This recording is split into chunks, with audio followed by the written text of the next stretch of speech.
anyone streaking across the screen, we will know. So we're going to look at Tutankhamun, and to keep this very simple and succinct, I'm going to ask Keith what he knows about Tutankhamun in one sentence. He's dead. Do you know what, right? Do you know what? I gave this lecture to my young explorers on Wednesday, and I asked them what they knew about King Tutankhamun. And I said, right, Tutankhamun came from Egypt. And the first one said, oh, he must have spoken Egyptian then. And I said, okay, that's a good start. So I asked one of the others, I said, oh, what do you know about Tutankhamun? Oh, he must have dressed like an Egyptian. And I thought they were going to say, does he play for Liverpool? Probably. Right. So what we're going to do, we're going to start screen sharing my beautiful images, and we will once I've got them up. Hang on a minute. Let's. I do believe, as usual, we've got a technical problem because Lynn isn't with us. So I'm going to get that ready there. But before we look at any of the images, I am going to read out some general spiel about King Tutankhamun. And what are you seeing on the screen at this minute, Keith? You, only you. That's what I That's like the others, to hear. Yeah. So Tutankhamun, it can be pronounced as Tutankhamun. There are different pronunciations. We know he was a New Kingdom pharaoh. Fact 1. We know he came from the 18th dynasty. Fact 2. We know he was born around 1342. And we do believe his father was Akhenaten. We do believe that he died somewhere around 1325. So give or take the maths, he was around 18 or 19 years old when he died. His reign lasted and from the year 1334 BC to 1325 BC. So that makes him a ruler that reigned for about 9 years. So being born in 1342 BC, again, he was very young when he came to rule over Egypt. Lots of other facts that we do know could be endless. We could do this talk about Tutankhamun, and we could go on and on and on and on, theory after theory, what we know, what we don't know.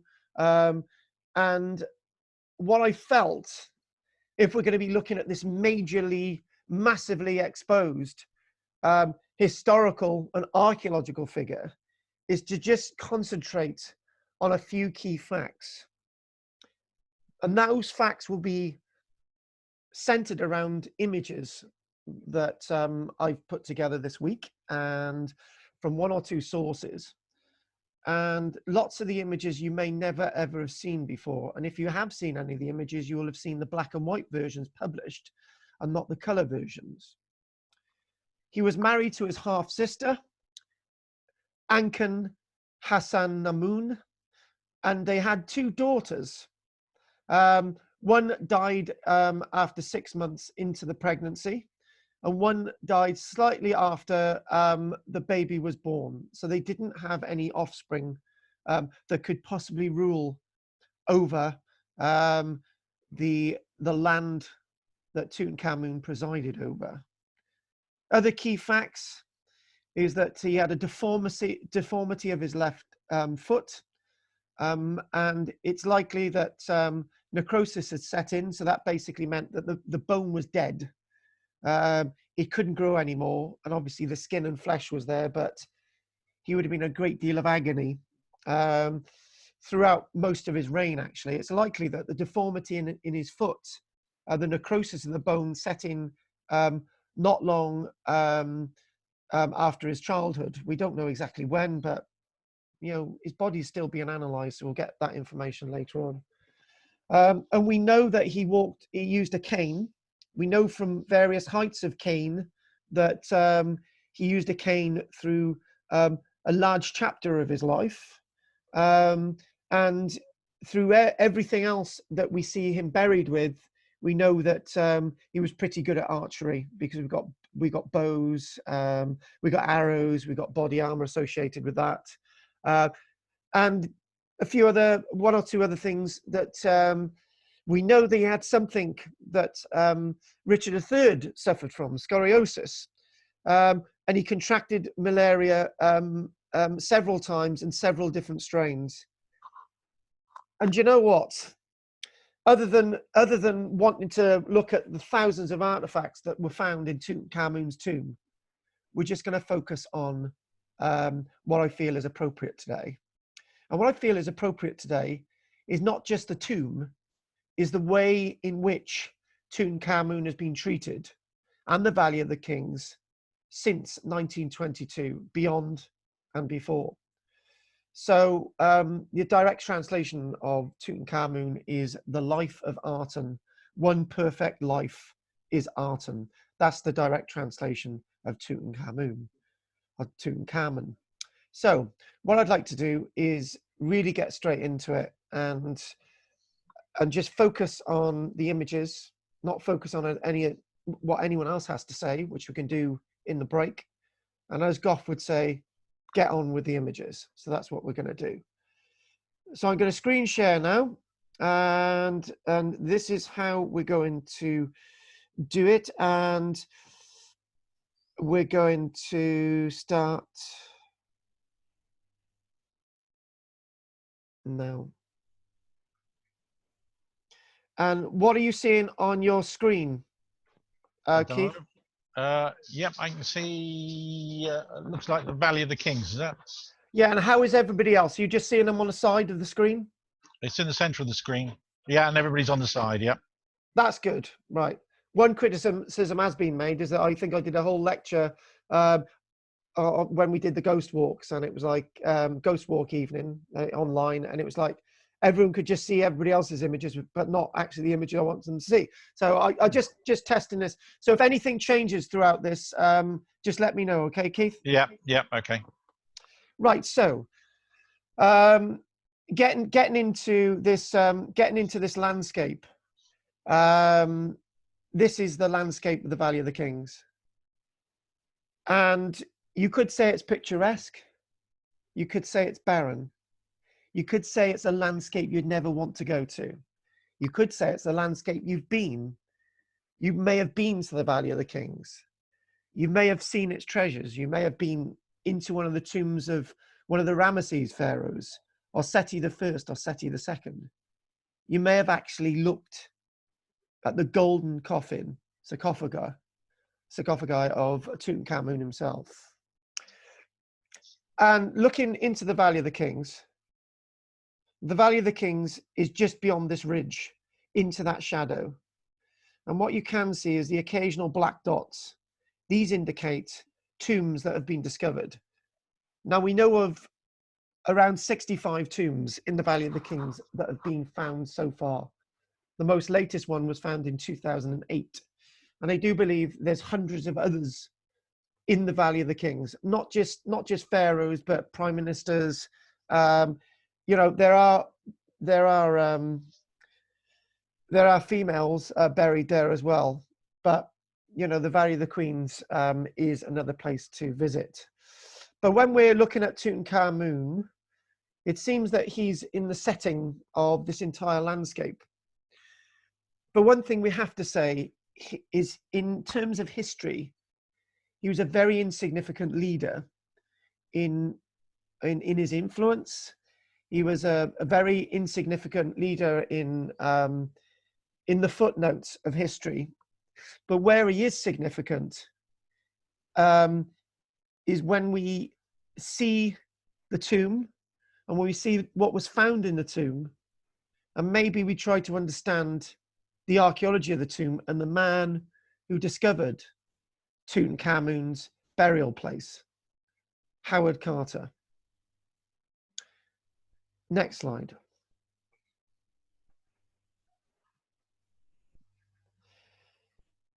Now, I don't know if anybody's actually been inside the tomb, but when you go there today, obviously, when everything is open again, you look in and you see the golden coffin.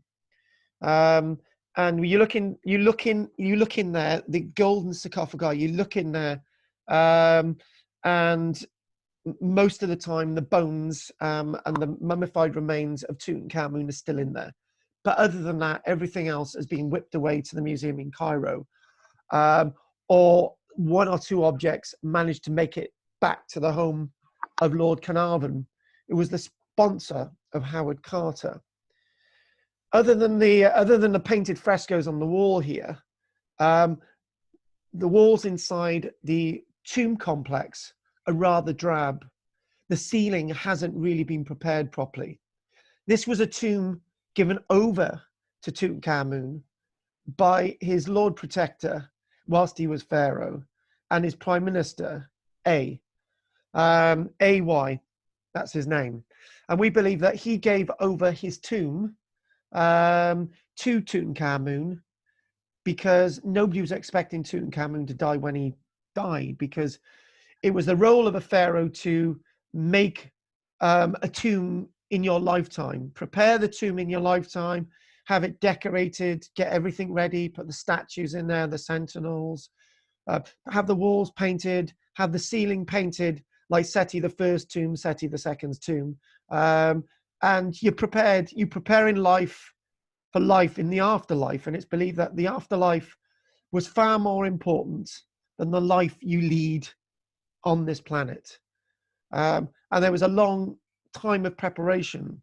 That time of preparation was spent by some of the other pharaohs well over 1,300 years earlier. When we look at the Giza plateau and we look at the three great pyramids there, you know, those pyramids were constructed in the lifetime of the pharaohs who actually had them constructed. So, you know, if a pyramid's being constructed 25 years, you can see it being erected, and you can have a direct influence on it. And then you're happy to die, and you're happy to go into that pyramid, and so on and so on. But when you look at the Valley of the Kings, the approach to burial in the New Kingdom, 1,300 years BC or thereabouts. When we look at this time, people are being buried in the Valley of the Kings. They're not sort of exposed to being looted as people were exposed to being looted in regards to the Great Pyramids on the Giza Plateau. Again, we could analyze the scarab beetles, we could analyze the monkey, we could analyze the scenes on the wall, but we just don't have the time tonight. And this is rather important. The seal of Tutankhamun's tomb before it was opened in 1923. Now, what we do know is Tutankhamun's burial chamber network, the various different rooms. You've got to go down the steps, the passageway into the antechamber. You've got another room in front of you which was blocked up. You've got the room on the right of you, which is the chamber itself, which has got the remains of Tutankhamun in it. And then you've got a treasury there as well. So all these different rooms.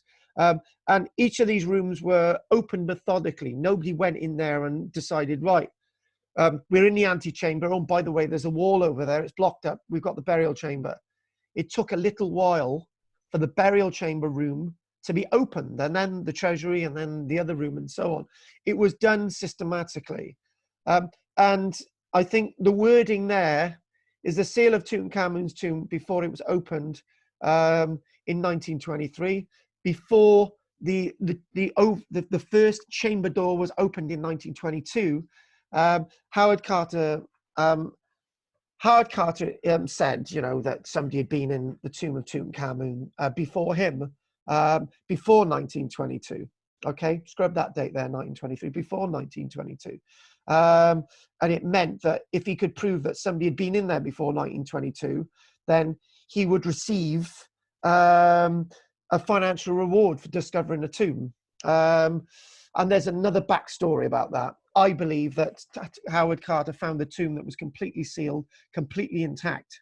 And by Egyptian law at the time, and even today, if you find a tomb intact, all the contents revert in value and credit to the Egyptian authorities. So he wanted to make out that this tomb had already been opened. It's likely it would already been opened before 1922 by Howard Carter. And a couple of things were moved around, and then he sealed it up.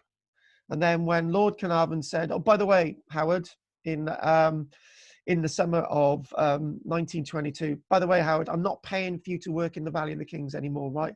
I'm withdrawing your funding." A few months later, the most important archaeological tomb was strangely found. It's almost as if he had been given a warning that he was going to lose his job, and suddenly he finds this massively important tomb. I believe Howard Carter had found the tomb a few years earlier and sealed it back up, waiting for the time for somebody to say, actually, you're going to lose your job, and then suddenly he finds it. But that's me being cynical, and I really believe that's actually what happened. But I didn't want to concentrate on that. But obviously the seal, one of the many seals that were on the doors of the within the chamber network that makes up Tutankhamun's burial place. This is one that is obviously unbroken, with a nice little seal on it with a cartouche. But I also said to you, this wasn't just about Tutankhamun tonight. It's also about how the archaeology is being treated. It's also about the landscape and where it fits within the story of Tutankhamun and Seti I and Ramesses and Hatshepsut and so on.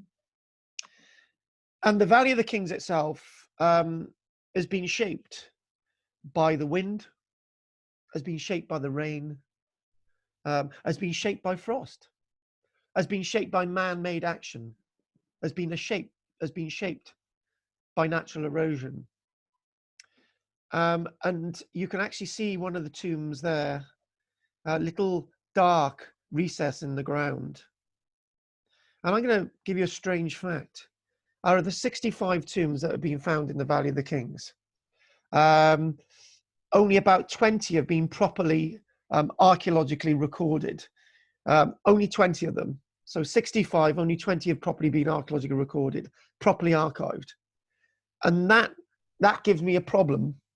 The problem is that lots of the remaining tombs that are in the Valley of the Kings that have been opened and material taken out, looted, and moved to Western museums and in Egypt and elsewhere, and even Eastern museums.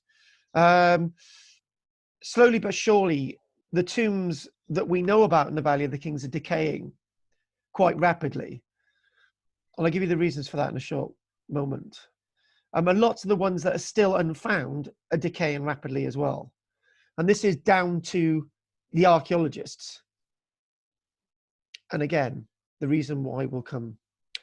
So you've got one tomb there, and it's likely under the shale here, there might be 2, 3, 4, 5, 6 other tombs waiting to be discovered. But as it stands, if I was head of the Directorate of Antiquities in Egypt, I would say no more excavation. Let's preserve what we've got and record what we've got, and then maybe we'll have another excavation.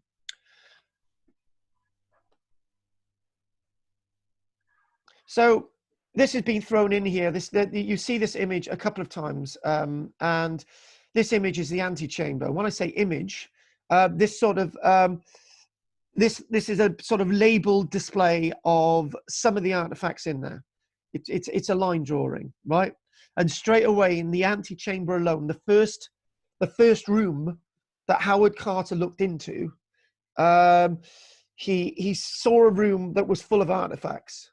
Thousands of artifacts, and we're going to see what these artifacts are. But there's an array, a hodgepodge of material on the left. So this is the entrance into the antechamber after coming down the steps and the ramp. And the first thing that Howard Carter is meant to have said by Lord Carnarvon, as they open a little hole, and the air, the vacuum of the air just darts out into the corridor. And Lord Carnarvon says to Howard Carter, as Howard Carter's not saying anything, "What can you see?" And then the immortal words, whether they were said or not, Howard Carter replied, "I can see wonderful things." But then again, he can see wonderful things, and his candle's just been blown out. So anyway, so being a cynic sometimes, let's try and work out what this array of things is. But before we do that, this is looking down the Valley of the Kings, and up until the 1980s, there was a restaurant very nearby, and when the restaurant had been created, they provided water to it. There was toilets, but the cess was allowed to leach into the soil. It didn't go anywhere. It didn't go into the River Nile. It didn't go into any cess pits away from the Valley of the Kings. It went into the ground, right? And this is in the 80s now. It went into the ground. And the archaeologist John Romer, whilst he's exploring the Valley of the Kings in the 1990s, sees that there's a problem. And the problem that he sees is that there's cracks starting to appear in a number of the tombs. The painted frescoes are starting to come off the walls. People believe that it was to do with bacteria and stuff. And he started to say, there's something wrong here. And he started analyzing the ground. And what he discovered, that between the beds of a rock there's a very soft shale. And what was happening is that the cess was leaching into the shale throughout the Valley of the Kings. And the shale was expanding and it was moving the rock. Because when it's basically like a sponge, when you put water into a sponge, but it put pressure on the rock and it was moving the rock. And there was movement in all the tombs. And John Romer, the archaeologist, I know some of you have come across, I love his work. He basically had the restaurant shut down. It was just like, this can't happen anymore because this is destroying the archaeology that people have come to see. This is horrific. And again, the reason why I'm mentioning this is that so much care is taken to archaeologically excavate these tombs, and after the tombs have been discovered, the archaeology that's been discovered is just left, or and the artifacts go into a museum, and tourists come along, and their footfall on these tombs is causing problems. Their bacteria, and now the cess in the 1990s was destroying the archaeology, and you could actually drive very close into the valley up until that stage as well. And Zoe Howard, the Egyptologist as well, he started to say, look, you can't do this. You know, you've got to respect this landscape. But I'm not going to talk too much about the politics. We will move on to some of these spectacular images. But you look into a reconstruction of what you can see if you go into the main chamber of Tutankhamun today at the Valley of the Kings, with his golden sarcophagus. And there was 6 shrines above this sarcophagus, 6 shrines. And he was buried in 3 sarcophagi, okay? And this golden case. And the golden case itself still contains the body, depending on when you go there. But you don't see the shrines anymore. They're in the Cairo Museum. You can see the painted wall.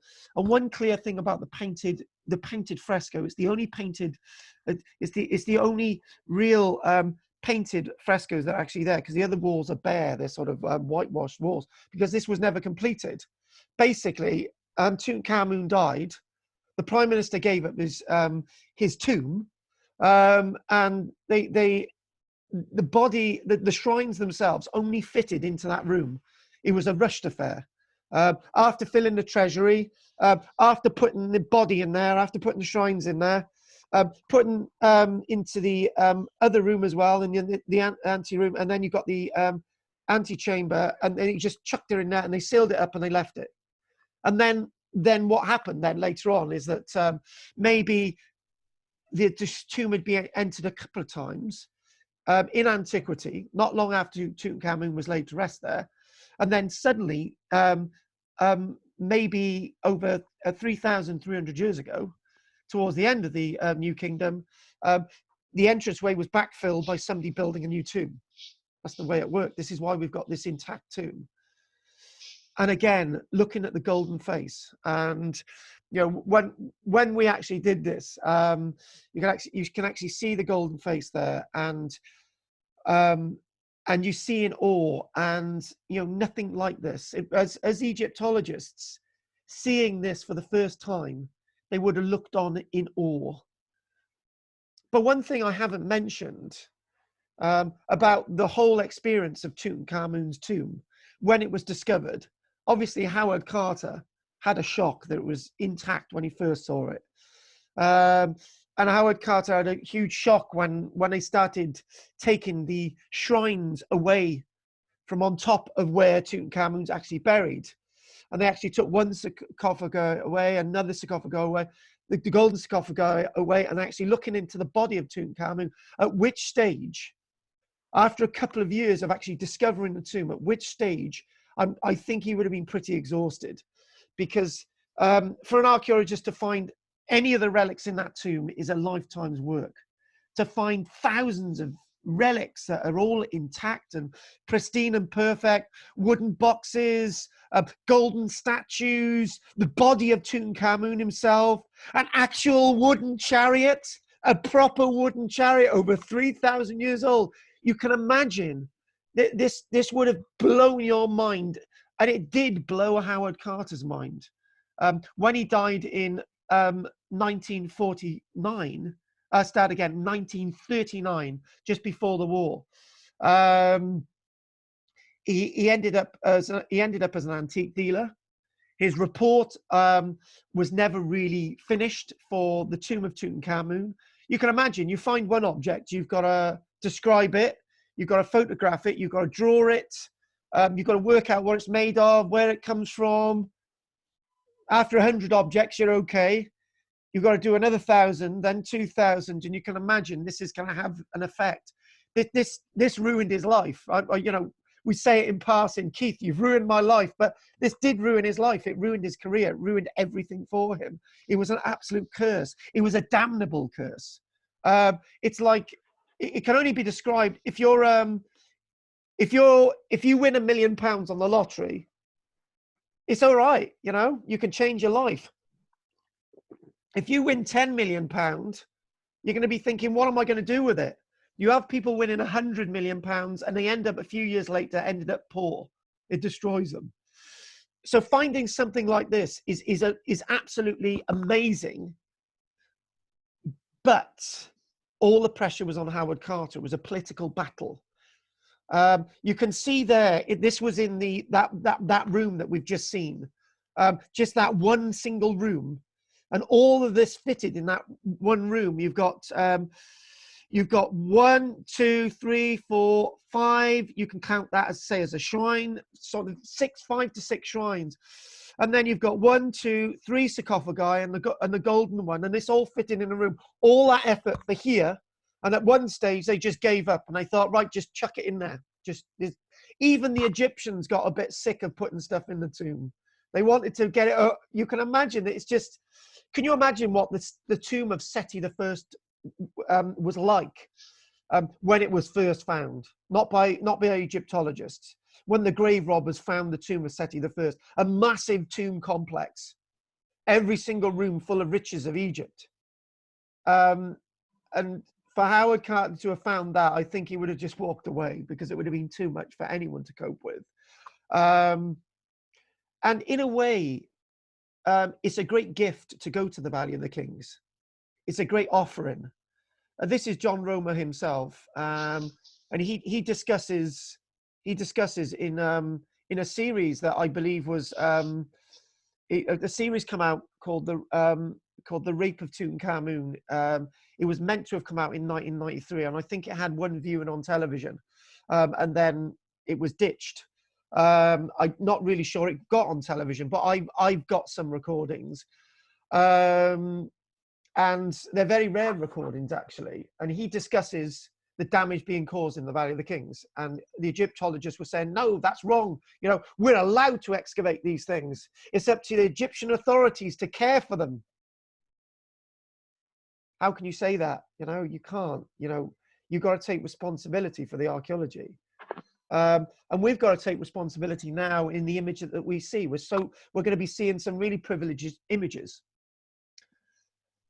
And probably when Howard Carter looked into this tomb, the gold leaf on there was absolutely pristine.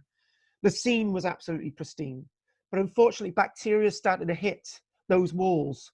The bacteria started to hit the objects as soon as the tomb was opened. As soon as the vacuum was broken. And the other thing that John Romer's saying in the 90s, he's saying that not only is damage being caused to the tombs, in the early 1990s, for the first time in history, the burial chamber of Tutankhamun was actually flooded. There was 3 inches of water within the burial chamber of Tutankhamun because a crack had appeared in the ceiling. This is all down to the changes caused by archaeologists in the Valley of the Kings. Do you know what? I looked at this image, right, and I thought, I started building a lecture built up on these black and white images. I thought, actually, these black and white images, and this would be great to do a lecture. And then I found a cache of color images. We've got the color version of this. And these are the types of images that you'd see in any publication of the day. Even today, you'd see these black and white images. But I've got the color ones, and I was so in awe of them. And even by looking at that, you can just see in the antechamber that there is a great deal in there. But let's look at the delights. But before we get there, and John Romer is again discussing that something needs to change. When again we look at the politics of Tutankhamun's tomb, you could say that hundreds of millions of pounds are generated from people wanting to visit the artifacts every single year associated with Tutankhamun. There's a whole cult associated with it. But the tomb itself is impoverished. The state of preservation of the tomb is very poor. And it goes to show that the responsibility of the archaeologists when they discover anything at all, in the main, not all archaeologists, we just say, look, we're going to dig something up and we're just going to give the responsibility to the state to look after it.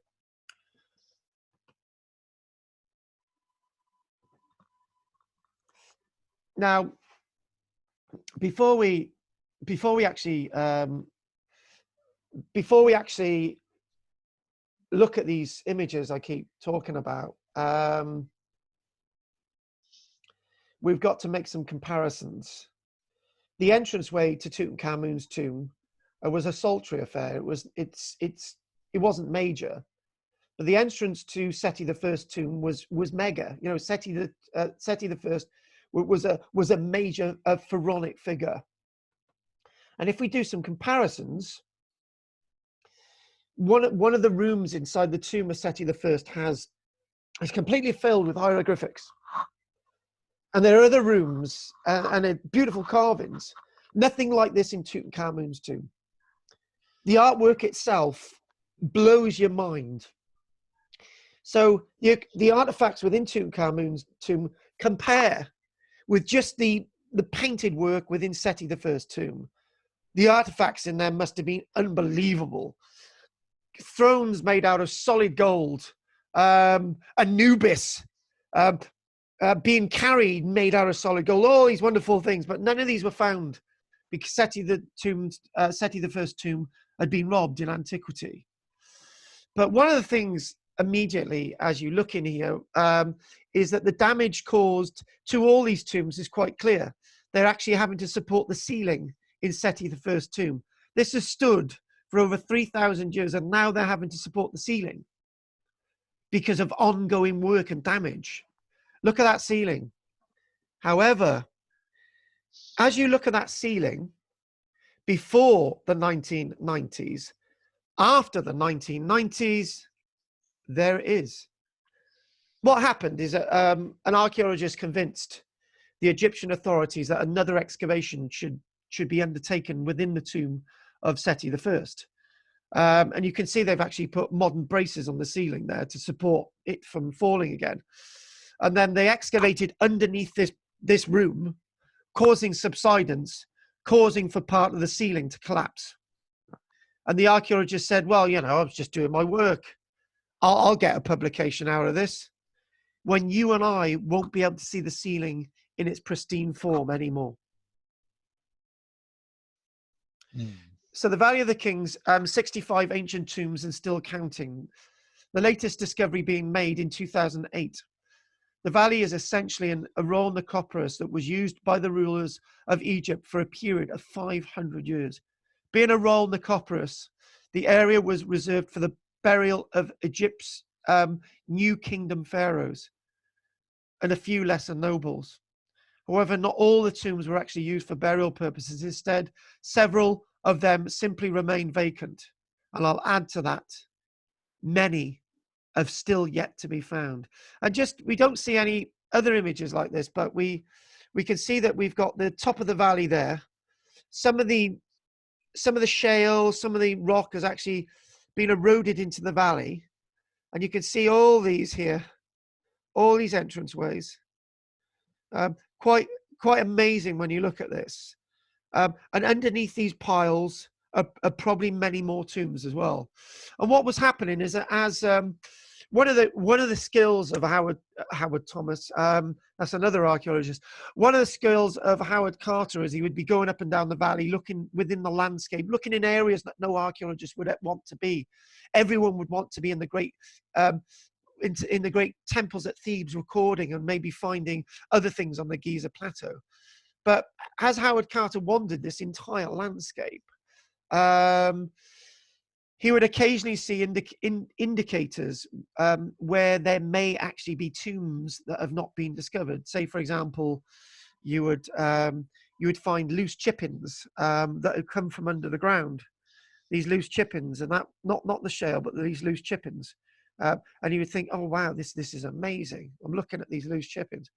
Where did these actually come from? And then occasionally, he would be in the Valley of the Kings, which would be very rare, and there'd be a thunderstorm. You know there's going to be a thunderstorm in the Valley of the Kings because the sky goes black all of a sudden, right? And you need to be out the Valley of the Kings at that point, because when it rains, it rains. The water just bounds off the surface, heads into the Valley of the Kings, and washes everything away, right? So you don't want to be in the Valley of the Kings when it rains. But then again, if you are sat nicely somewhere and looking down into the Valley of the Kings and it is raining, oh, that must be very refreshing. And finally, this is a crack that appeared in Tutankhamun's tomb. And it was visible in 1993. But one thing that you can clearly see, this is the ceiling. And you can see how rough the ceiling is. It's not painted. It was never going to be painted. They needed to get Akhenaten out of the way, not Akhenaten, they needed to get Tutankhamun out of the way as quickly as possible. And this, Tutankhamun's burial mask. And I think this is the first of these spectacular images, a color image. And as you look at this, you are first seeing an image from November 1925. Yes, you are right in your assumption. Howard Carter opened the tomb complex. Got to keep reminding myself of that. In 1922. It took a few more years, 3 years, for him to actually move all the objects in the antechamber, move the shrines, and move the other sarcophagi to actually get in here, to actually look at Tutankhamun's burial mask.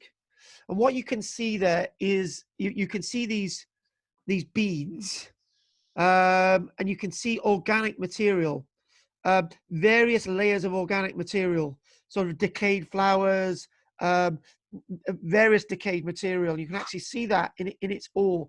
What you see on display today is something really cleaned up. I would call it Purcell Brigade. It's all been cleaned up. All those little flecks and fragments have been taken away. I've been thinking about this, and I thought, well, if I had found something like this today, I would get something like alginate, right? I would spread the alginate in there, bringing up all the delicate fragments, right? So you could get that and you could actually still examine it, right? At the same time, revealing the archaeology that you're actually seeing in front of you. But that's me now, and that's another thing altogether. And below that, you're going to find the mummy, and you're going to be able to look into the face of Tutankhamun himself after you've taken away all the wrappings. Again, November 1925. All these images have got different dates associated with them. So we go back there. Remember the date, 1925, November. This is January the 4th, 1924. So Howard Carter, who's there, Arthur Callender, and just a lowly Egyptian worker, let's not give him a name, opening the doors of the innermost shrine and getting their first look at Tutankhamun's outer sarcophagus. In January the 4th, 1924. It took a year 18 months for them to actually get into looking at the face of Tutankhamun. So I tell you what, that must have taken so much dedication to think, you know, I want to see it. I want to be the first. I just want to get in there, right? But he did it in the right way. Howard Carter lived and breathed the archaeology that is and was Tutankhamun.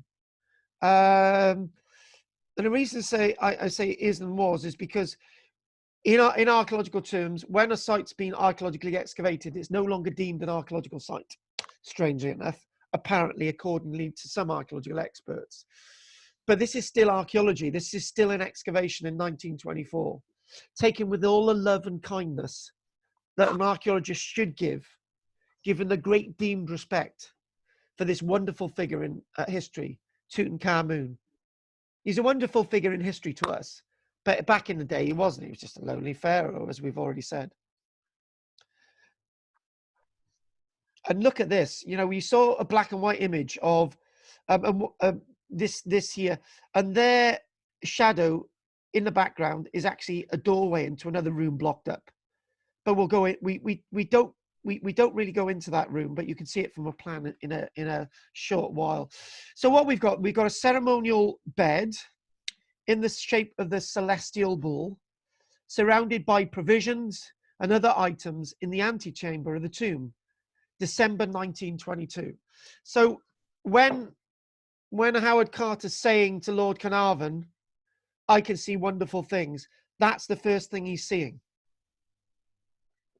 Squint your eyes, put a candle there, put the lights out. This is exactly what he's seeing. A celestial cow, right? One of 3 ceremonial beds. Now, this is really important. These are likely to be these are likely to be the beds. You can call it a ceremonial bed, but let's call it a bed. These are the beds that Tutankhamun has slept on in life, right? This is like taking your diary, right? What we're going to do, we're going to bury you with everything that you used in your lifetime, right? So what we're going to do, you're going to put your 3 couches in there, right? Your 3 beds, 1, 2, 3. We're going to have the couch on there. We're going to have a chair. I tell you what, we'll chuck your 2 mummified children in there. We got some more layers. The mummified cat, your pet cat. Let's put a few other animals in there. Let's mummify them. And after you know it, the diary of your life builds up. And this is how he's buried. He's buried with all these pages within his diary. And that case there, that box on the right there, contains some of his clothes. These are his garments. You know, he's buried with everything. And again, looking out at that, you've got another little bit of a stool there. You've got all these boxes, and sort of it's very difficult to put across a diary of somebody's life without all the pages, right? I'm not saying that all the pages are here, but I am, because in this diary, it doesn't tell me when I go to toilet. It doesn't tell me when I eat. It doesn't tell me an argument I may have had with Michelle. It doesn't tell me what I said to Keith the other week. It doesn't tell me what I called Lynn. Okay. So the fact of the matter is, this is a diary. This is as good as a diary you're going to ever get from an individual. I haven't kept everything that I've ever used in my life, but there's so much in here. We've got chariots that he used. We've got his bow. We've got the arrows that he used. We've got the seat he first sat on when he was a child. This is touched by grace. This is touched by the man himself. And do you remember that black and white photograph we saw? Black and white photographs do not show you true history, true wealth of connection. This is what we're talking about. The gilded lion bed. Gilded lion bed. The clothes chest. Various objects. The wall of the burial chamber. Sealed up. There it is. And these two sentinels. And look at some of the wicker baskets. In fact, do you know what? I'm seeing something else here. I'm seeing that this was such a rush job. This looks like an antique shop that I used to remember from the 1980s. Keith, I know we didn't really go into antique shops with these types of objects, but have you ever been into an antique shop that looks similar to this in the 80s and the 70s? Yeah, certainly. I used to go to one down in Dartmouth, run by a Commander Bowes, which was just full of all sorts of wonderful things. And it looked like this. I can remember. Yeah, everything just stuffed in everywhere. Exactly. And what we've got an ebony and ivory chair on the left, and look at these two boxes here, and look at that little thing poking out. Through that box is a statue, and there's various wooden objects in here. There's various flowers. There's various beakers and pots, and this is Lynn's attic. You know, it's just full. It's crammed. And can you imagine? I could do a lecture on the contents of that chest. I can't do a lecture on all this. It's impossible. Because you'd be saying, well, why don't we do that? Why don't we look at what that sentinel means? Let's just do an overview, for Pete's sake, please. And this is actually so what we've got. What I should really do, right? What I should really do is go to this image here, so you got an idea where we are. So we got the antechamber. We've got this little annex here, the extra chamber here. So you've gone down these steps, corridor, steps, corridor, entrance, corridor sealed. You've got all these objects. You've got this annex. This is the room we've been looking at here. You've got these three couches. You've got these boxes. You've got the two sentinels. You've got this room, the treasury room, okay, the treasure trove. And you've got the burial chamber, and you think, my God, they fitted a bit too much in there, haven't they? And you've got the golden coffin here. You've got this other coffin that we've also seen here. We've got the larger coffin, and we've got the final image that we'll actually see. That's the last image that we'll see at the end, and that's actually in color as well. So that's great. We don't go in this room over here, the annex. That's the smallest room. That's filled with the boring things like flagons of wine and pottery and board games and various other things. Nobody wants to see any of that, but they do. But again, we can't do it because there's just so much to go through. What we've got there, we can see, you know, when we looked at that early image, you know, that sort of line drawing, and you thought, why the hell is he showing us? He's not showing us much here. That showed us bits of the chariots and the wheels, the spare wheels, right? Okay, let's be buried with my car and the odd spare wheels that I've got in the garden. That's what we're talking about, okay? This is where we're going. I don't think if we buried everybody today with all their paraphernalia, there'd be enough space on this planet to bury everybody, right? because we've got so many things in our homes. Keith has got so much military paraphernalia, right? I think we would need a house underground to put it under. Are we right, Keith? Afraid so. Afraid so. We are afraid so, exactly. And what we've got here, we're going to go on to a little map as well. So we will look a little bit more about this room. We've got this burial chamber here. We've got this room here, which is really interesting. There's Anubis in there, and there's a couple of things to say about that. And we've got this map here as well. This is rather interesting to me because it puts Tutankhamun's tomb in the center. We'll zoom in on this before Chris said, can we have a look at this bigger? I know what she's just about to say. All right, then we'll do it just for Chris because Chris is with us. Okay, so there we go.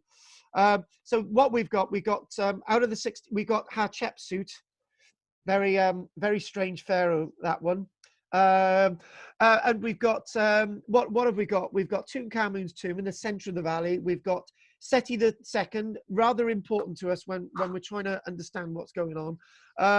We got Amenhotep, where King Tut's mother was discovered, and Amenhotep II's tomb, tomb of Tut's successor I. Now this is the individual that gave up his original tomb for Tutankhamun in the first place. So that sort of helps us again. And Seti I's tomb, my dearie me, we've got and chuck a few Ramesses in there and his sons and all the rest of it, right? And this is the picture of the New Kingdom. When we think about the New Kingdom, we think about the new reinvigoration of what the Egyptian ideal is and was. So what I'd like to do is, where are we again? So we've taken us to the treasury tomb, the Treasury Room. And they managed to get in there by 1923. So you can imagine they're having to slip past the shrine. So they've gone through the antechamber, they've opened that area, gone into the burial chamber, gone past Tutankhamun's tomb. They've not done anything with that yet. And then they've thought, right, we'll open another wall. We'll go into the treasury tomb. We'll see what's in here. We can't take anything from here because we're not going to be able to fit it past the shrines yet because we've got to move the shrines and everything else. So it's a bit haphazard. And you've got an ivory and ebony chest there. You've got a little statue poking out of a box here. You've got all these sort of assortment of model boats. And interestingly enough, when we as archaeologists, we think, what did an Egyptian boat look like? Well, we've got a model of one there. Oh, all right then. Fair enough. What did an Egyptian box look like? Oh, we got one there as well. Okay. So in other words, we've got all those answers. In Western archaeology, when we think about what did a Bronze Age boat look like? Well, I'm still thinking. Because, we may have one or two bits of Bronze Age boats, but we don't know what the boats look like that went from Europe over to Britain. We don't know what those boats look like, but we can really work out what navigation was like on a river in ancient Egypt. And also point the fact they found one or two complete boats in Egypt as well. But if they were struggling, this is what some of them looked like. Brilliant. He obviously liked his boats. These are his toy boats, by the way. He's buried with his little toys. And that's not to demean him at all. That didn't sound fair. But the other thing as well is look at the background. Look at the white rendered walls. They haven't been painted. There's no ceremony here. This has just been tossed in there. This has just been, let's just get rid of it. Let's just see an end to this fella. Let's get him out the way. So we've already seen this, and those sort of, the Egyptians, just quickly say this, the Egyptians wished to mummify everything. They had mummified monkeys, dogs, cats, obviously people. Do you know what? Years ago, I used to subscribe to a coin dealer's magazine. It's called Alan Cherry. This was about 1988. And I had a bit of pocket money, and in this catalogue, it had Egyptian mummified fingers displayed in a 1920s matchbox. And I thought, wicked, I want to buy this, but my parents wouldn't give me the 25 quid to buy it. Oh, that's a shame. I would have loved to have bought it. And do you know what my history teacher said? He said, I would have given you the money to buy that. It is a shame. But it's probably very unlikely that they were actually ancient Egyptian fingers, because in the 1920s, what they used to do, somebody used to die, and they used to be put into the garden shrine, because in Egypt, in Cairo, people used to be buried on their properties at the back and so on. So you can imagine that one of those bodies is taken out. It's sort of it's sort of wrapped in linen bandages and with a bit of pine resin, put out into the sun to dry. The body's cut up, and that's all sent to the Western world for idiots like me and future generations to buy them. But obviously, I wasn't an idiot then. So moving on.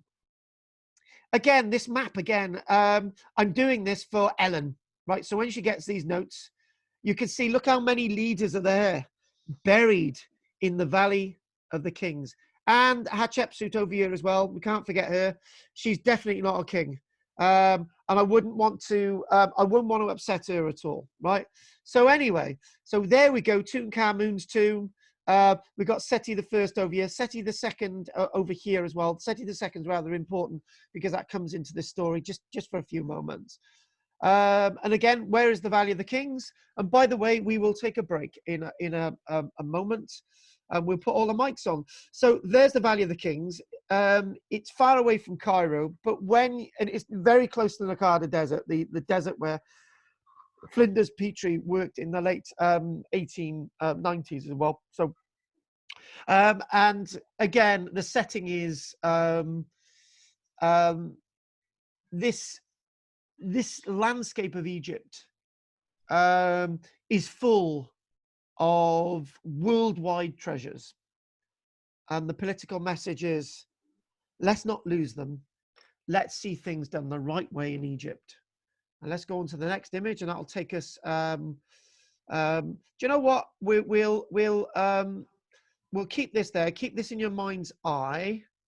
If I bring us all back in, okay. And what I'm going to do, hopefully, I can unmute you all. I know Sue was sleeping then, which is not unusual. So we're going to unmute you all. We can hear Chris's voice. You know what? I miss Chris's voice because it's like very firm and very authoritarian. It's like a proper school teacher's voice. I don't think so. I can think what I like. Right, so I think we've unmuted everybody. That's I think we have. Yeah, I do think we have. So, right, does anyone want to say anything? There's that's the catalogue I got from the exhibition that was held in London in January from Tutankhamun. Lucky boy. And this one is from the original exhibition in the British Museum in 1972, which I went to see. Snap, I've got that one. 3 years before Karl was born. Oh, thanks for reminding me. I'm 45. Thank you very much. I appreciated that. Yeah, good. Unlike you, Keith, I'm not 60. Okay. Right. Anyway, any other questions? Yeah, I may have missed something, but why were they trying to get rid of him? Why were they so hasty burying him? To be honest with you, Andrea, that is one of the most understatements you've ever made. Have you missed something? You've missed everything, because there's so much I can say about Tutankhamun's tomb. We've missed the whole backdrop of Tutankhamun. Akhenaten, Nefertiti, we've missed Akhenaten. That's another lecture altogether. We've missed the backstory to Howard Carter's discovery of this tomb. We've missed looking at every single object. We've missed the politics. We've missed the actual curse. In fact, Andrea, I can't answer so many questions today because we just don't have time to do it. That's what you've missed. And I think with this subject, it might be a useful thing that in the future, when I actually move the lectures in I think it's about a month's time over to looking at great events in history, like battle events and so on, maybe we could look at the great event associated with Akhenaten, city of Akhetaten, and that will give you a backstory of Tutankhamun, and that'll tell you exactly why they wanted to get rid of Tutankhamun in the first place. So that's the answer to the question. Wait for a few months. Right, any other questions? Yes, we know that he was married to his half sister. Yeah. Do we know anything about his parents? Were they related to each other? Oh yeah. Nefertiti, the answer is we do believe so. If the one thing up until a while ago, we weren't really sure who Tutankhamun's dad was, and then it's believed that Tutankhamun's dad, Akhenaten, was actually found, and they linked the DNA of Tutankhamun with him.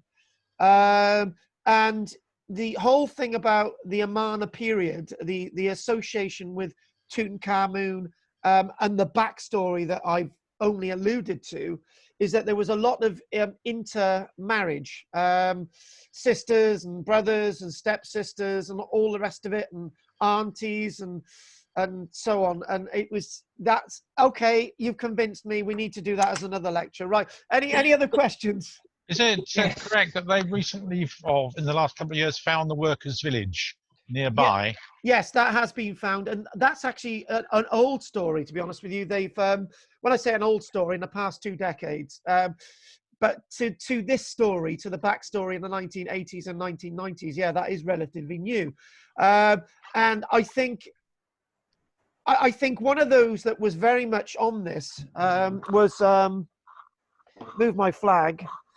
Was this man, John Romer, Great Excavations, and when he came out with this book, which accompanied the TV series Great Excavations, he basically said that we have just found the village associated with those who had been, for example, building the Great Pyramids, and we found the village associated with those who were responsible for the tombs in the Valley of the Kings. And he's telling us this. He's telling us that backstory. And people associated with these tombs lived and died with their work. And what I don't mean that in a sinister way. I mean, they lived and died with their work in that all they ever knew in their lives was their mum and dad, being connected with the excavations associated with the tombs in the valley, and then their sons and daughters would be associated with that as well, and their sons and daughters would be associated with that as well, and then some of them would be associated with guarding the Valley of the Kings.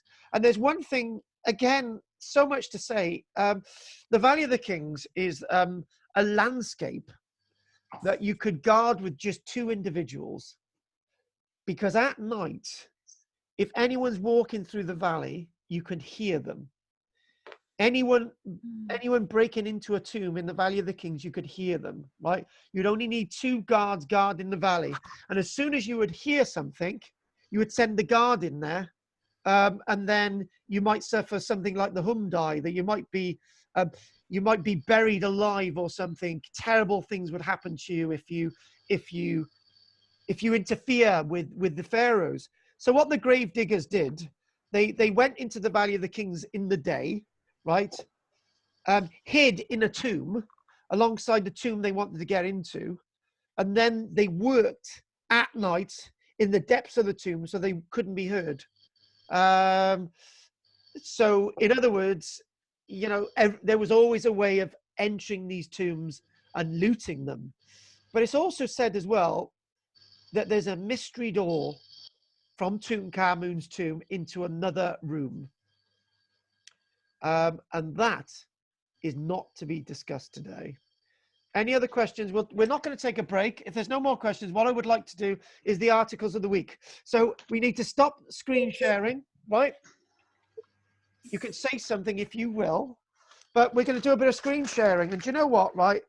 It's great when we get a bit of archaeological porn.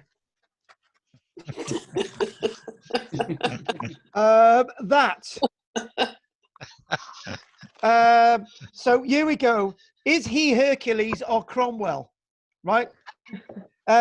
Archaeologists have embarked on a mission to determine the exact age of the mysterious Carn-Abbas giant for the first time.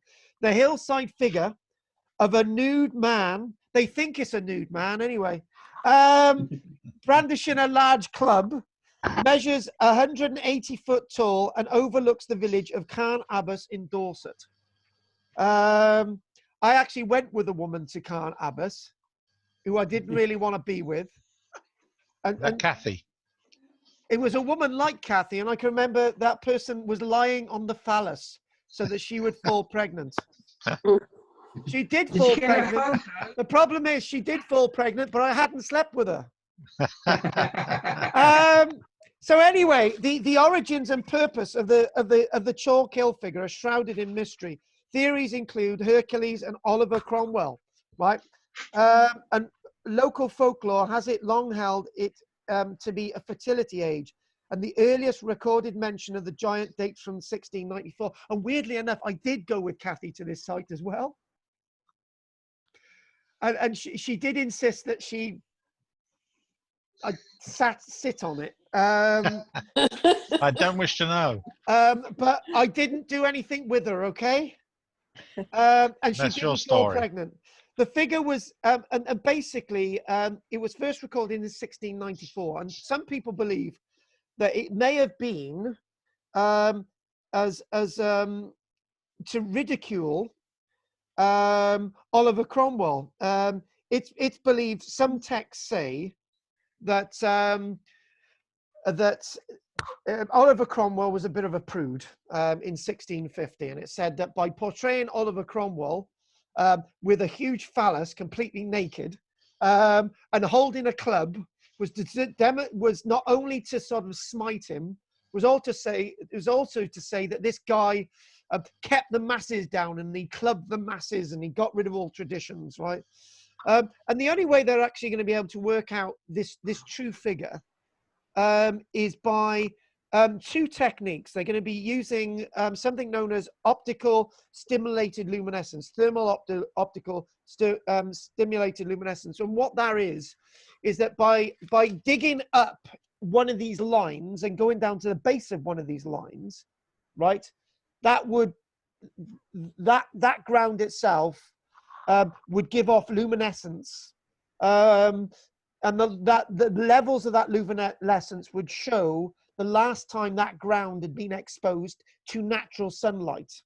Okay, and they've done that at Uffington Horse, and they realised that Uffington Horse is 3,000 years old. By using that technique, these white lines are scoured every year. Well, sometimes every year, sometimes every 3 years, sometimes every 7 years, and it's a local activity. The women and the men would go up there on a regular activity and do the scouring, but the base level, actually in the base of the trench, is likely to be the lowest levels and have never been touched. And the other thing as well is it's talking about snail species. By working out the snail species that they find in the lower trench would indicate when those species will last in amongst forest and woodland and plant growth and all the rest of it in the habitats. That could be dated from other samples, auguring in the local landscape. We could get a good date on it. Right, so I know somebody wants to say something, but I know, why did you send me an article on Zoom? And why did you send me an article on a bloody cockerel dressed in dungarees? Right? That'd be dear to your heart. And why have you sent me another article? A chicken is for life. I'm not giving you my address next time, right? If you want to send me anything, Iron Age Britons didn't eat hares and chickens. They idolized them. I love this one, right? Has Jane left us? She's left us. Oh. The witch. Right, anyway, Iron Age Britons didn't eat hares and chickens. They idolized them. So what this article is saying is that because the hare bit is a bit of a red herring, so we're going to focus on rabbits and chickens, right? rabbits and chickens were introduced, it's likely in the Roman period, right? And it's talking about the brown hair, whether that's native to Britain or not. Let's focus on the rabbit. And they're saying that when they were introduced, people of Britain idolized them, right? I don't know how they come to that, right? How you can think, right, we found bones of rabbits and chickens on our archaeological sites. That's proof that we idolize them, right? In the same vein, we can find cattle bones. So in future, right, can you read these articles before I have them in a post? I love this one, Lanwern. Thanks for cutting this one out. Lanwern, I keep getting asked questions about the works at Lanwern, right? And interesting enough, the walls that they discovered at Lanwern are not as good there as the ones destroyed at the 5 Mile Lane, the ex-scheduled ancient monument, Whitmore Cross on the 5 Mile Lane. They were like this, but a lot better, but we had them bulldozed. But these ones at Lanwern have been recently discovered, and it's part of a large Roman complex. Various kilns, metal working sites, post buildings, circular structures, rectangular structures, you name it, it's there. Thanks for that, Keith. And finally, Neanderthals have necklaces. It's almost as if we get articles in the media saying that the Neanderthals did this and they did that. And we're going to get one article soon, I'm waiting for it, that we are actually directly descended from Neanderthals. Particularly Jim. Bones found in South Africa show our ancestor Homo erectus is up to 200,000 years older than thought, because they asked him. And the 2 million-year-old skull parts contradict evidence they originate in East Africa. So in other words, we've got other evidence saying that Homo erectus may have originated somewhere else in Africa, in South Africa, and not Eastern Africa in the Rift Valley. So there we go. Mary Leakey, eat your heart out. I'm sorry. And also, one last thing. My God, don't leave these all to one go, Keith. You can send them to me week by week if you want. Medieval shrine found near railway in Surrey. Now, this is a rather interesting one. This is associated with little people. And by the way, why have we got so many people needing to be admitted all at once? Right, Jane's coming back in. Oh my God, I hope she's not out with a bloody dog. Engineers were fixing a land ship near Guildford in Surrey when they found the suspected medieval shrine. Listen to the tagline here. The cave is made up of several sections between 30 centimetres and 70 centimetres high, and they're shrines. These must have been little people. The cave contained what appeared to be shrines or decorated niches, together with carved initials and other markings. Dave was here. So I don't know what's happening with Goff, but he's a man unto his own self. He's just added us again. Are there any questions before? Hey Jane, it's almost as if you've gone out and dolled yourself up from the way you looked before. We love you, Jane. Right, Jim. Can you identify who this is? That looks like Hatshepsut, but I can't exactly see it. Oh, that looks like a very masculine, feminine pharaoh. All right. Who is it then? I don't know. I'm asking you. All right then. Well, I'll go with Hatshepsut. Okay. I'll email you the hieroglyphics. Yeah, that would be good. All I need is one cartouche, and you'll be able to nail it. Right. Okay. Okay. Can I just stir a little bit, right? Goff and Jane disappeared at the same time. A quickie. Keith, that is unacceptable language. Right. Okay. Talking about quickies, I'm going to have a cup of tea. And, well, if anyone wants a quick chat about anything, they can. We're going to have a little break. Anyone want to talk to me one-to-one? I've got to go and make a cup of coffee. Right. That's my tea. Oh, coffee. So we're having a break. Yeah. We're having a break, darlings. Do you know what? I'm going to do the archaeological register, the archaeology company register. Who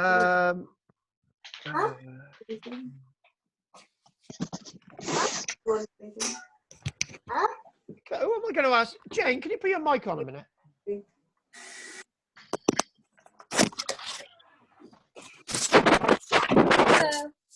Jane, can I just you know when we're presenting these online, right? Yes. And we've got it in the classroom, right? What of the two experiences is better? Of what? What do you prefer, in a classroom or actually online? Well, from the lesson itself, it's actually easier to see stuff you're putting up on the screen and what have you from on over the internet like this now.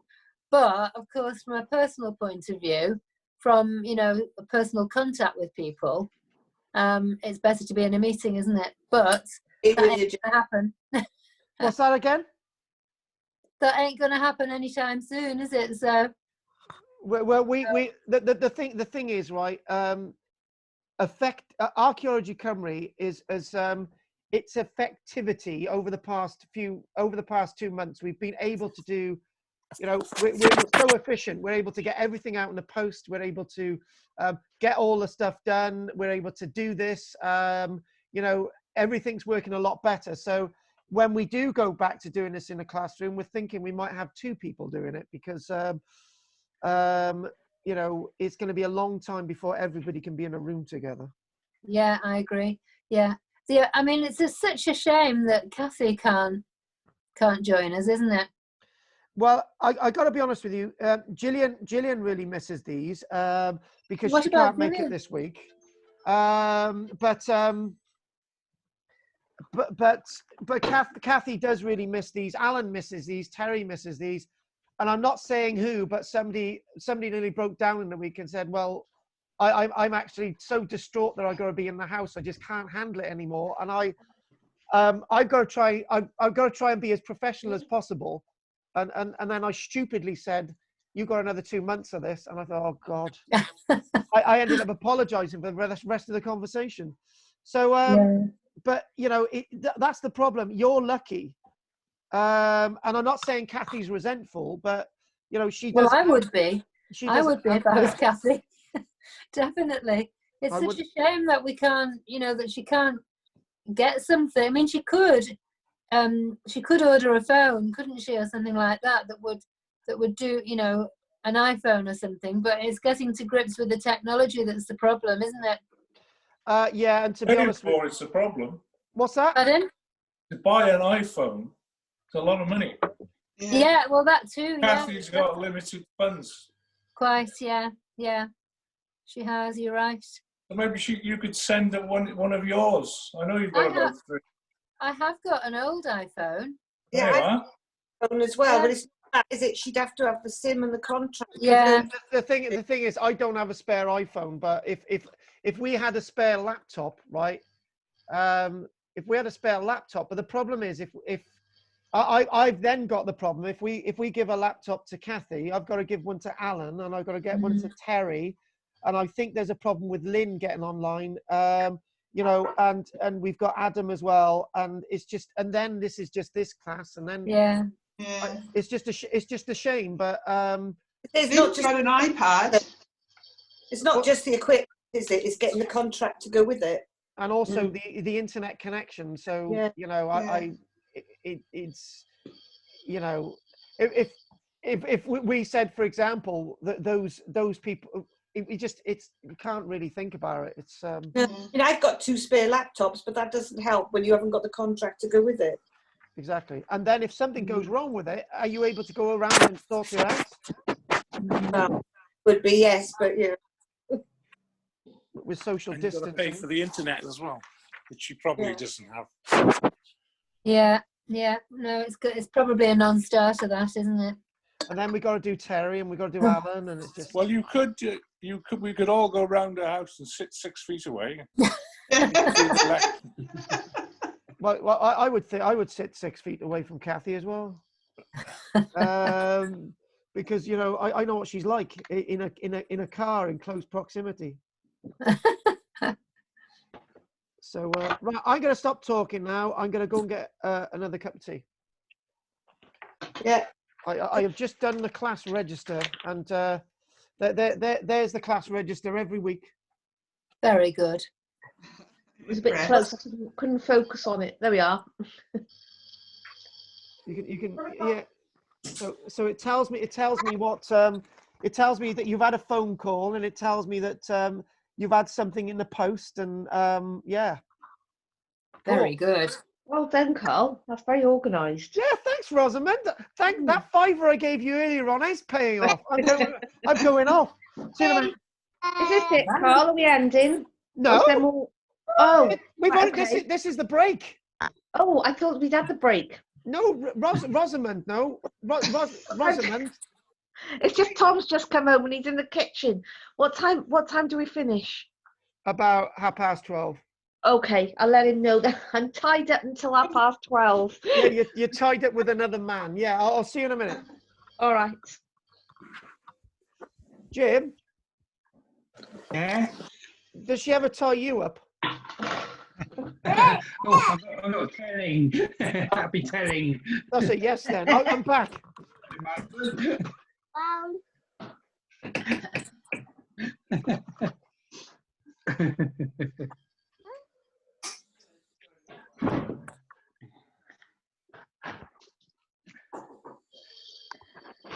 Andrew's turned into a little boy.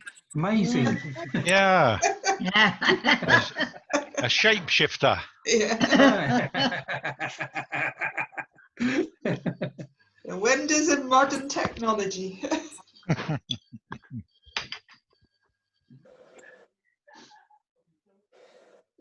are you doing?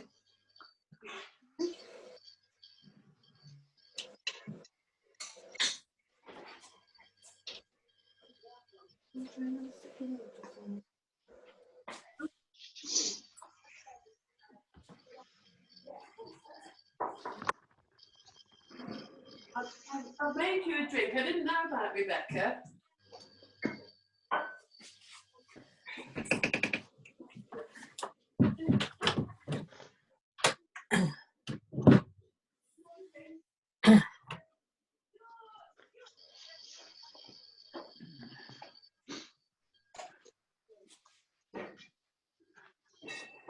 Hello, everybody. Hello, Jane. Hello, Jane. Hello. Hello. Oh, do you know, I've been using my iPad up to now, but the reason I had to disappear was that I was giving a little lesson to my grandson on the iPad. All right. So I've used my iPhone today, and it's actually better on the iPhone. I can see more of you, yeah. Yeah. It's quite a big one though, so I suppose that helps. Yeah. I can't see everything. There you are. Yeah. All right. Oh.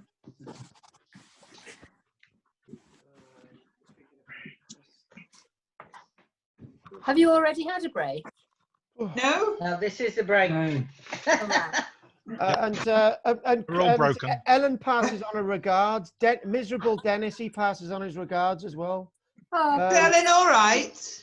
No, Ellen's fine. She's just she broke her right hand, didn't she? So she seems to be okay. So she's able to get out to the post office and send us press cuttings and stuff. So that's okay.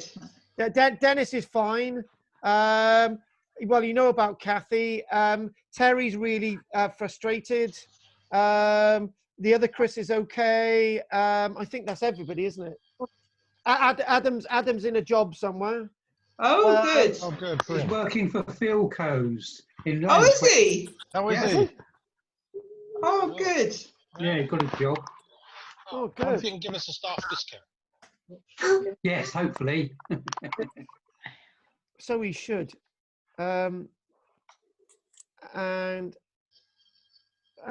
just a bit confused with so obviously the user person on here, it must be Pam, our Bulgarian lady. Yeah. Okay, I haven't put her in the register either. Carl, if you send through your PayPal payment ID, I can pay you that way. Yeah, that's what we'll do. Okay. It's been so good not to talk about money for the past few weeks. Oh, by the way, I think most of you have got a raffle prize coming your way as well.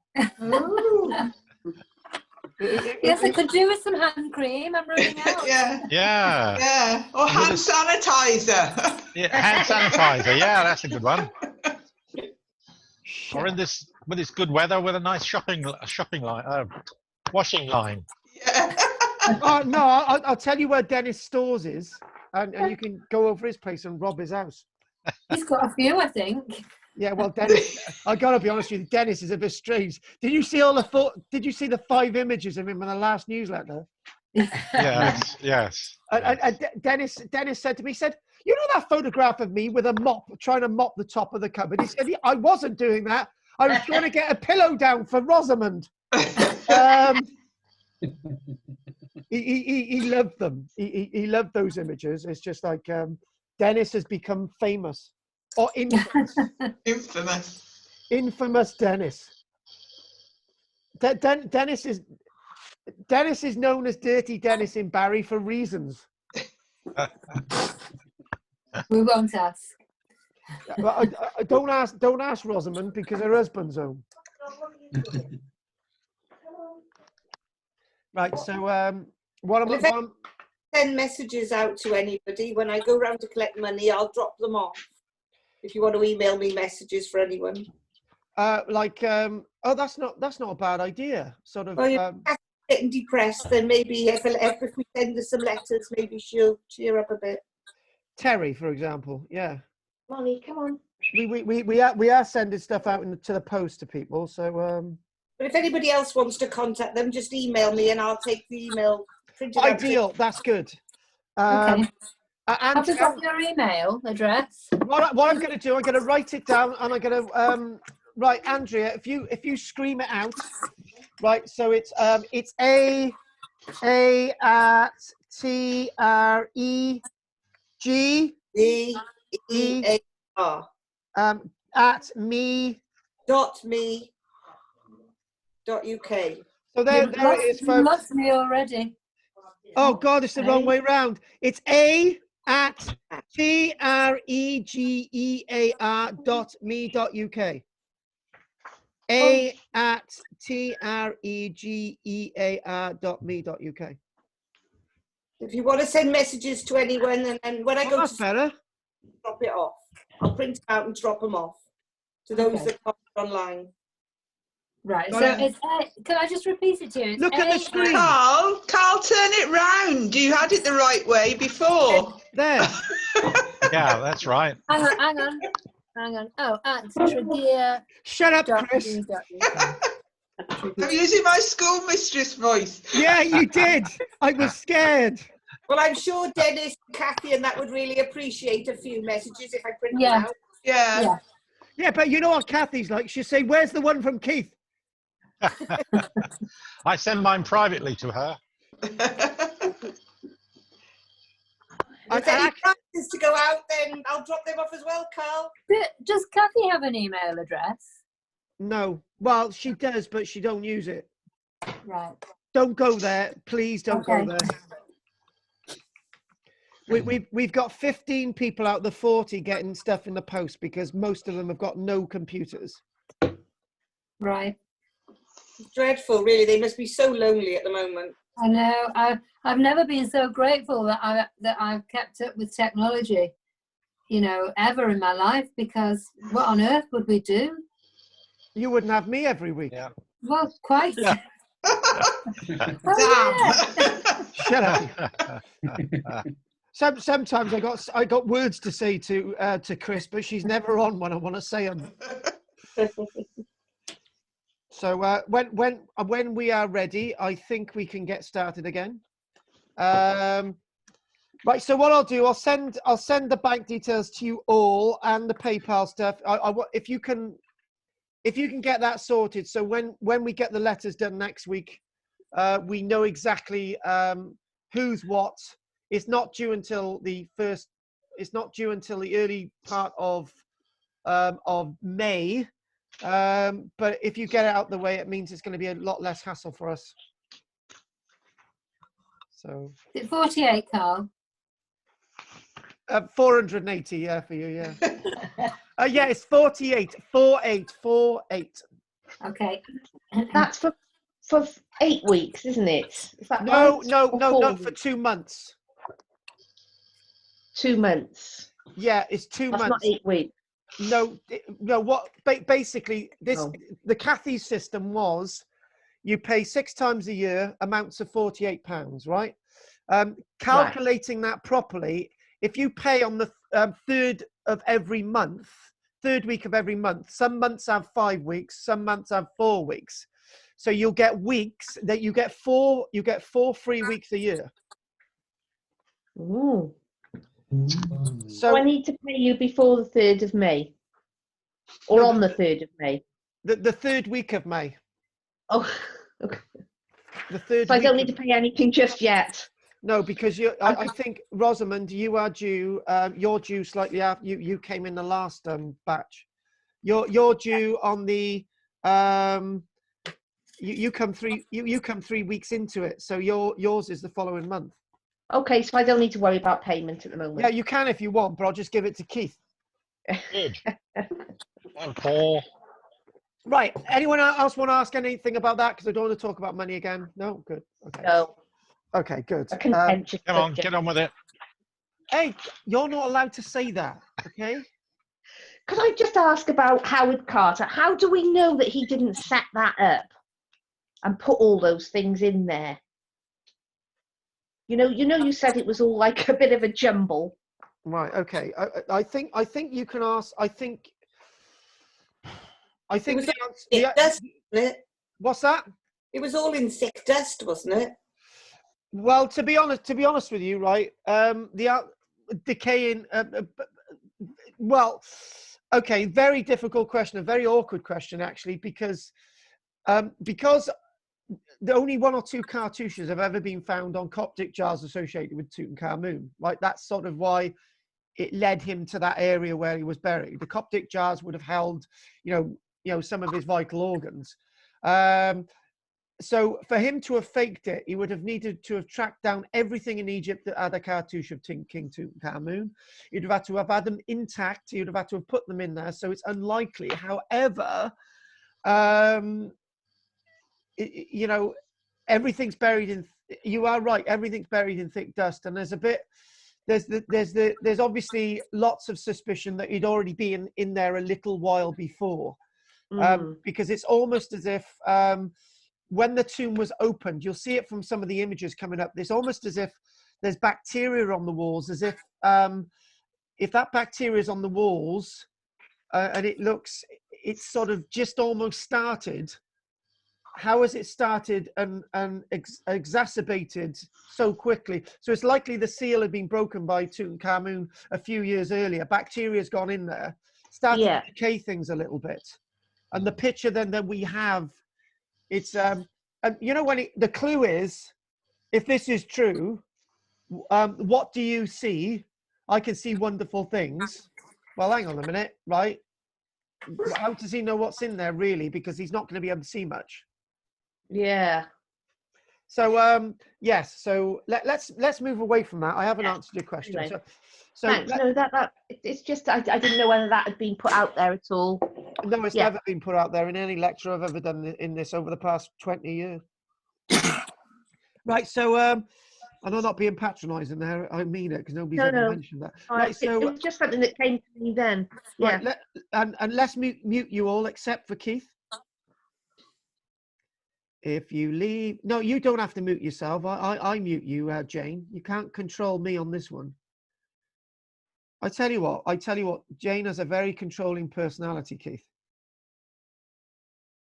Can you hear me? Yes, I'm here.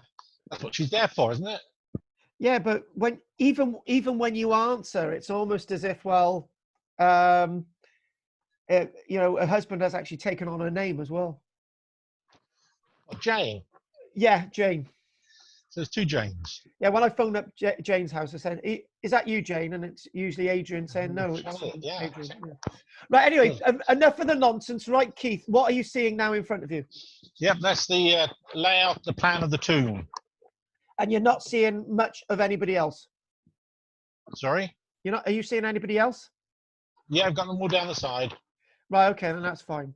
Okay, so what we have, with just a refresher, we were looking in the antechamber. We've seen a little bit about the burial chamber. We've spoken sort of at length a little bit about the politics and the background and the valley, and we've asked a few questions. So let's move on. So obviously the Boy King's golden mask. This is the most famous thing. This is the golden mask cleaned up. So, you know, you don't have any of the muck that you saw earlier on. You don't see the flowery chains around his neck. They're gone. They're not. This is a personal image of what everyone wants to see. Was the golden mask on display when you saw it in the museum, or was it a copy? In 1972 in the British Museum, it was the original. That's But the only look, time they let it out. This time they didn't let it out because they said it's too delicate.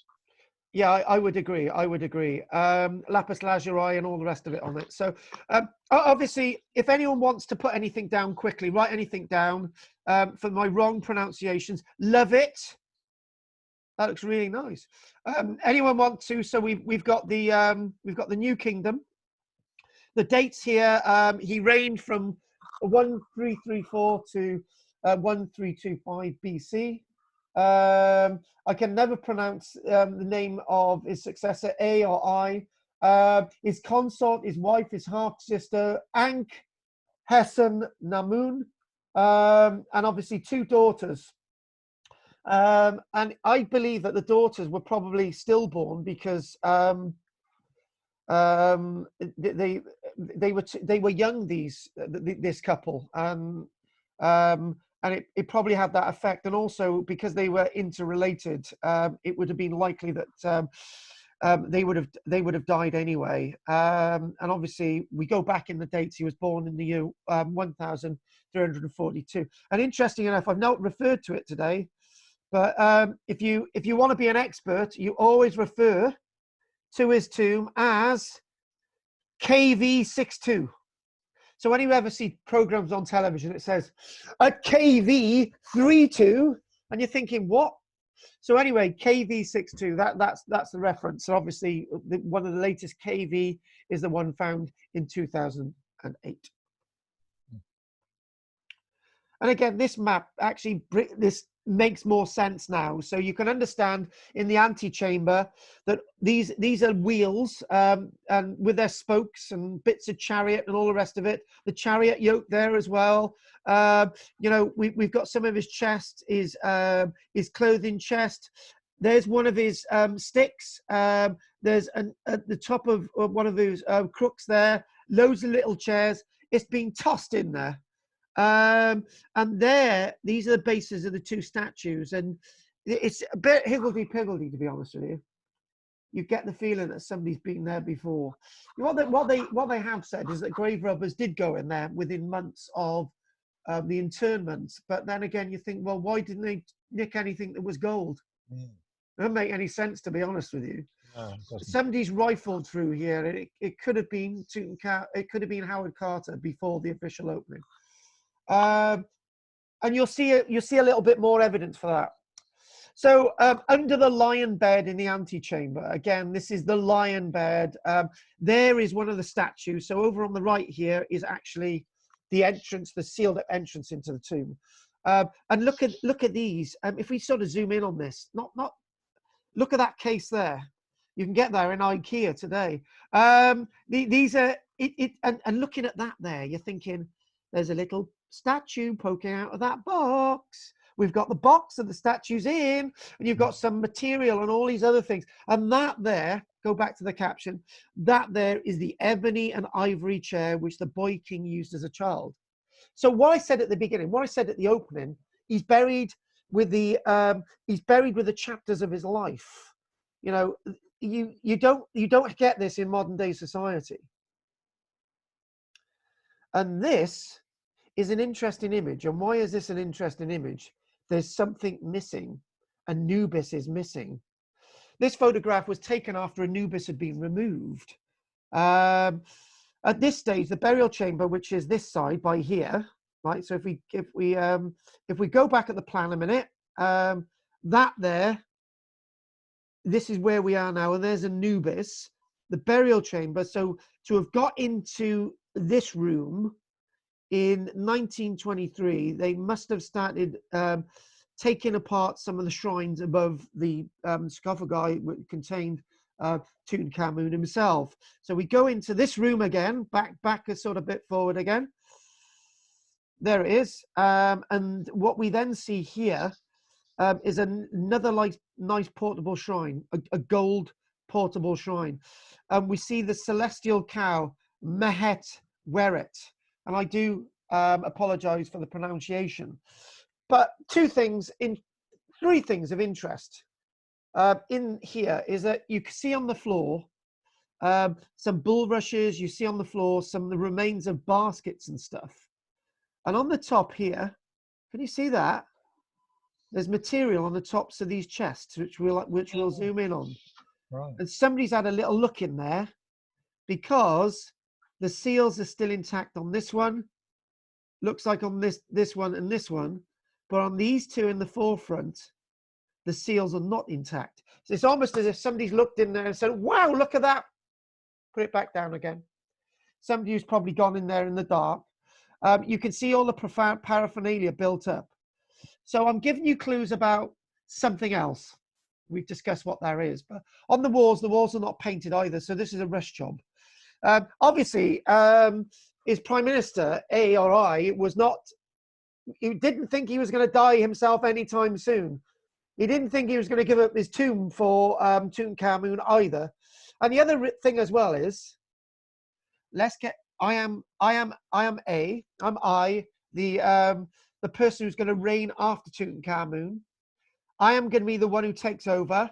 I need to get rid of anything to do with Tutankhamun first and quickly, right? So the only way I'm going to do that is giving up my tomb. Chuck it all in there, get him out of the way. That's the end of that. And the other thing as well is, again, a jumble sale, a type of shop I would have seen when I was a child. 1923, this image comes from. All the labels, Anubis is not there. He's been already moved. Look at those chests. Doesn't it look like somebody's already been in there? But the seals are intact. So what's going on? And from a forensic point of view, for a forensic archaeological point of view, somebody's already had a look at that. And that there looks like it's come from within. And that is of interest to me. I love that. I like that little sort of wallet, that portfolio though. There, I like it because it sort of takes me closer to me because I like my diary, right? And you're thinking, that's been taken out, and whoever's looked at that thought, oh wow, right, let's just leave it there and go out. And that's been moved as well. The seal's broken. It's broke there, but that seal's not broke. So forensically, I'm seeing things.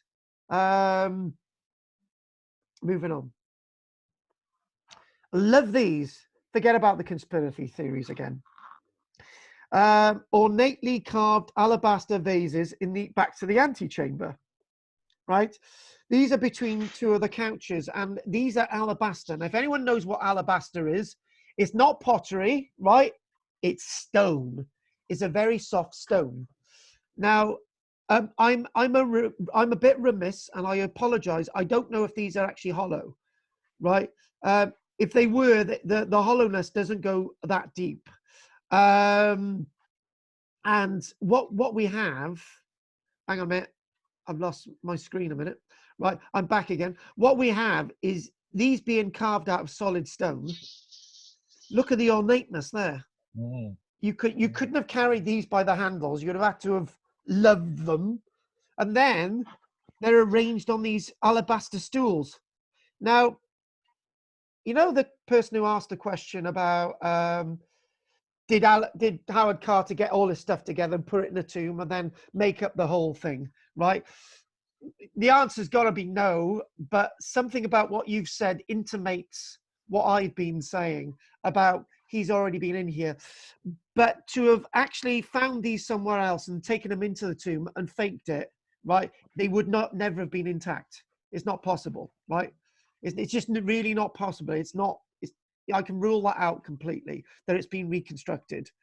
But again, again, these have been placed in there and they've just been tossed in a pile. These are beautiful objects, and they've got nice cartouches on them as well. A sense of beauty. But again, this photograph on December the 22nd in the antechamber, he's having to clear other things to actually take this photograph. Remember, we're going through November and we're into December, and these are only being photographed now. Do you know what? One thing I absolutely love is reconstructions. And I love this reconstructed drawing. I used to love getting the National Geographic, and I used to get the Geographic. They still do it. You used to fold it out and used to get these beautiful color illustrations. This isn't from the National Geographic, but it's similar to one that they actually published. And what you can see here is the decorated walls in the main burial chamber, and they're not decorated in these others. Again, we don't need to say any more. And it's almost as if before they sealed this up, this is how it may have looked before they sealed it up. Very higgledy-piggledy. Obviously, these chests are sort of organized, right? And there are other artifacts that we find in here as well. So they're missing. I think if we're showing a reconstructed drawing before they put everything in there, and it's just these here. These are the chariots, and we're gonna see where these come into the story. And again, these boats. And it's almost as if these upright things here, which we've not discussed, these may represent the temple of one of the temples at Thebes or Karnak or somewhere like that, where he may have actually had little figures and he played with them when he was a child. You know what I'm trying to get at, the precursor to Playmobil.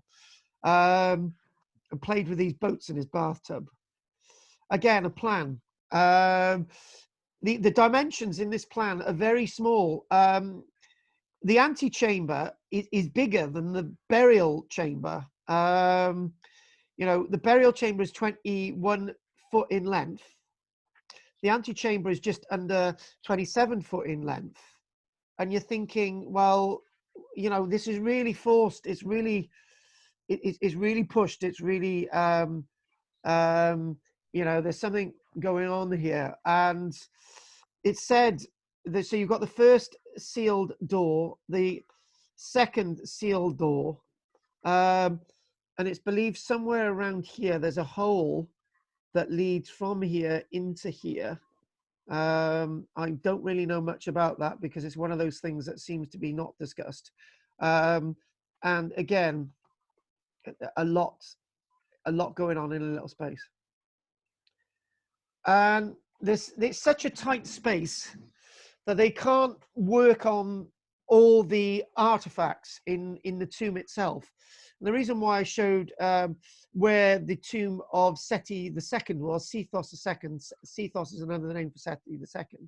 They've taken the statues, the sentinels statues to Seti II's tomb to actually work on. And I think the moment here is that Arthur Mace and Alfred Lucas cleaning these statues in January 1924. Obviously, they're still cleaning these things after a year and a bit of their discovery, and it's a bit sort of Hollywood. They put a coat hanger here. They put their coat and their scarf and their hat up, and they're just cleaning them. I love it. I really do. And it's almost as if this is what, again, the point is, this is what Tutankhamun's tomb should have looked like. It never did. This is just the entranceway into Sethos II's tomb. And here we go. Again, this is rather interesting.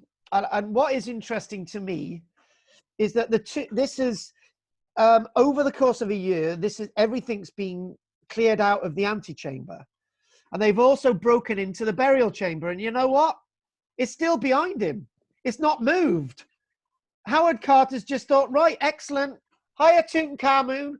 I'll be with you in a year's time, because he's got all this to clear. And he's there in more than a year's time. It's he's got all this to do, and he's a true archaeologist. He's just true pro. Do you know what? He was never given a knighthood. He was never given an OBE or an MBE. He was an archaeologist at the same qualification level as me. He never became a doctor of archaeology, and he was only given one award from the Egyptian government, which tells you everything. Again, the statue's being taken out to be worked on at Sethos, the Seti II's tomb. I showed you earlier on, and I don't want to rush this, so we'll give it a little bit longer. Look at that there. It's a chariot. It's actually a proper, you know, you see these films from the 1940s and 50s, and those chariots are reconstructed from the actual originals that they're seeing in Tutankhamun's tomb. And again, they're being worked on out in the open, right? And I think it's great that we've got the newspapers of the day, the Egyptian Daily Herald, there, and they're just casually working on this chariot, the chariot top, because all the yoke and everything and everything is actually still in the tomb. And these two experts there, Arthur Mace and Alfred Lucas, and I think that may be there. That may actually be Howard Carter. And the natives are never mentioned. We don't know who they are. I'll just quickly show you this as well. We're talking about levels. So there's the surface. It's quite it's a squared off area. They work down there. They've got the steps. They've got the sealed door. They've got the ramp going down, and so on. And you then move into the antechamber. You got the chamber, and it's almost as if this a chamber beyond. There's a lot more to be done with this before it was completed as a tomb, but it was never completed as a tomb. Look at that there. Oh, we've actually got Anubis back. This is a photograph taken before the one earlier on. This is actually taken from the burial chamber, and all these images that I'm showing you today were taken from a publication back a few years ago, and they're all wonderful color images. Statue of Anubis on a shrine with the pallbearers poles. What that tells you is that those cases that we've seen there, right? Somebody's gone in there and sort of, you know, we've done that bit. They should, and there, it's almost as if they've put the stuff in the treasury. They've left the pallbearers poles within the sort of miniature shrine and statue of Anubis. They've left the poles there. They've moved the body of Tutankhamun into the burial chamber, which is in front.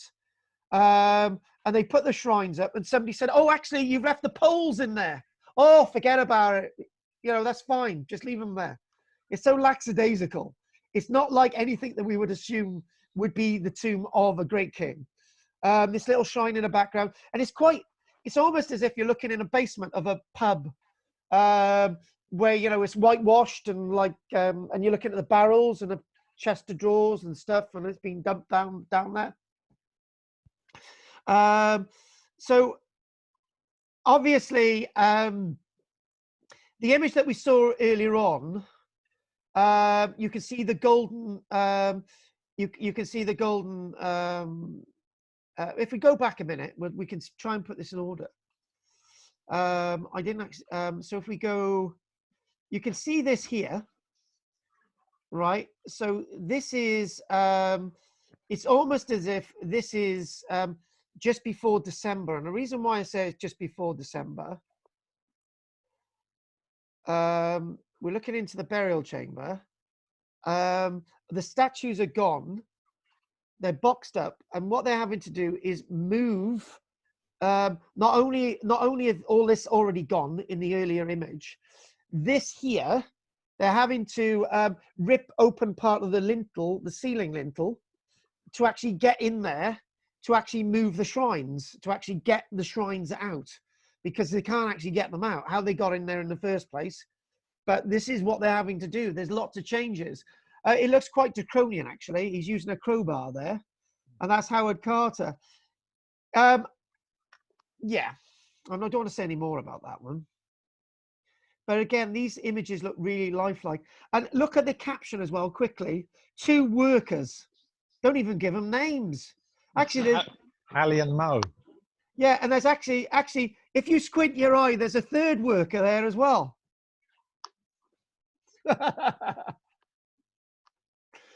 It's the way they did things back then. Inside the outermost shrine, and you can see the shrine is more or less up to the ceiling. And you can look at the ceiling, right? You look at the ceiling, and you can just see where they haven't really completed and roughed out the ceiling. The image that I showed you earlier on is that the crack that has eventually appeared has gone along this fault line here, which wasn't roughed out. It wasn't completed. They didn't complete the ceiling. You can see there that they thought, right, you've painted it, guys, right? Let's chuck it in there now. We haven't completed the ceiling. Don't worry about it, all right? We need to get him in there now. So we've got these shrines. We've got these inside the outermost shrine in the burial chamber. And what you've got a linen pall over there with golden rosettes resembling the night sky, December 1923. So this is a year on. This is taken directly after the one we've just seen. If can you just, everybody just hang on there a minute? I've got something going on in the background. Stay there.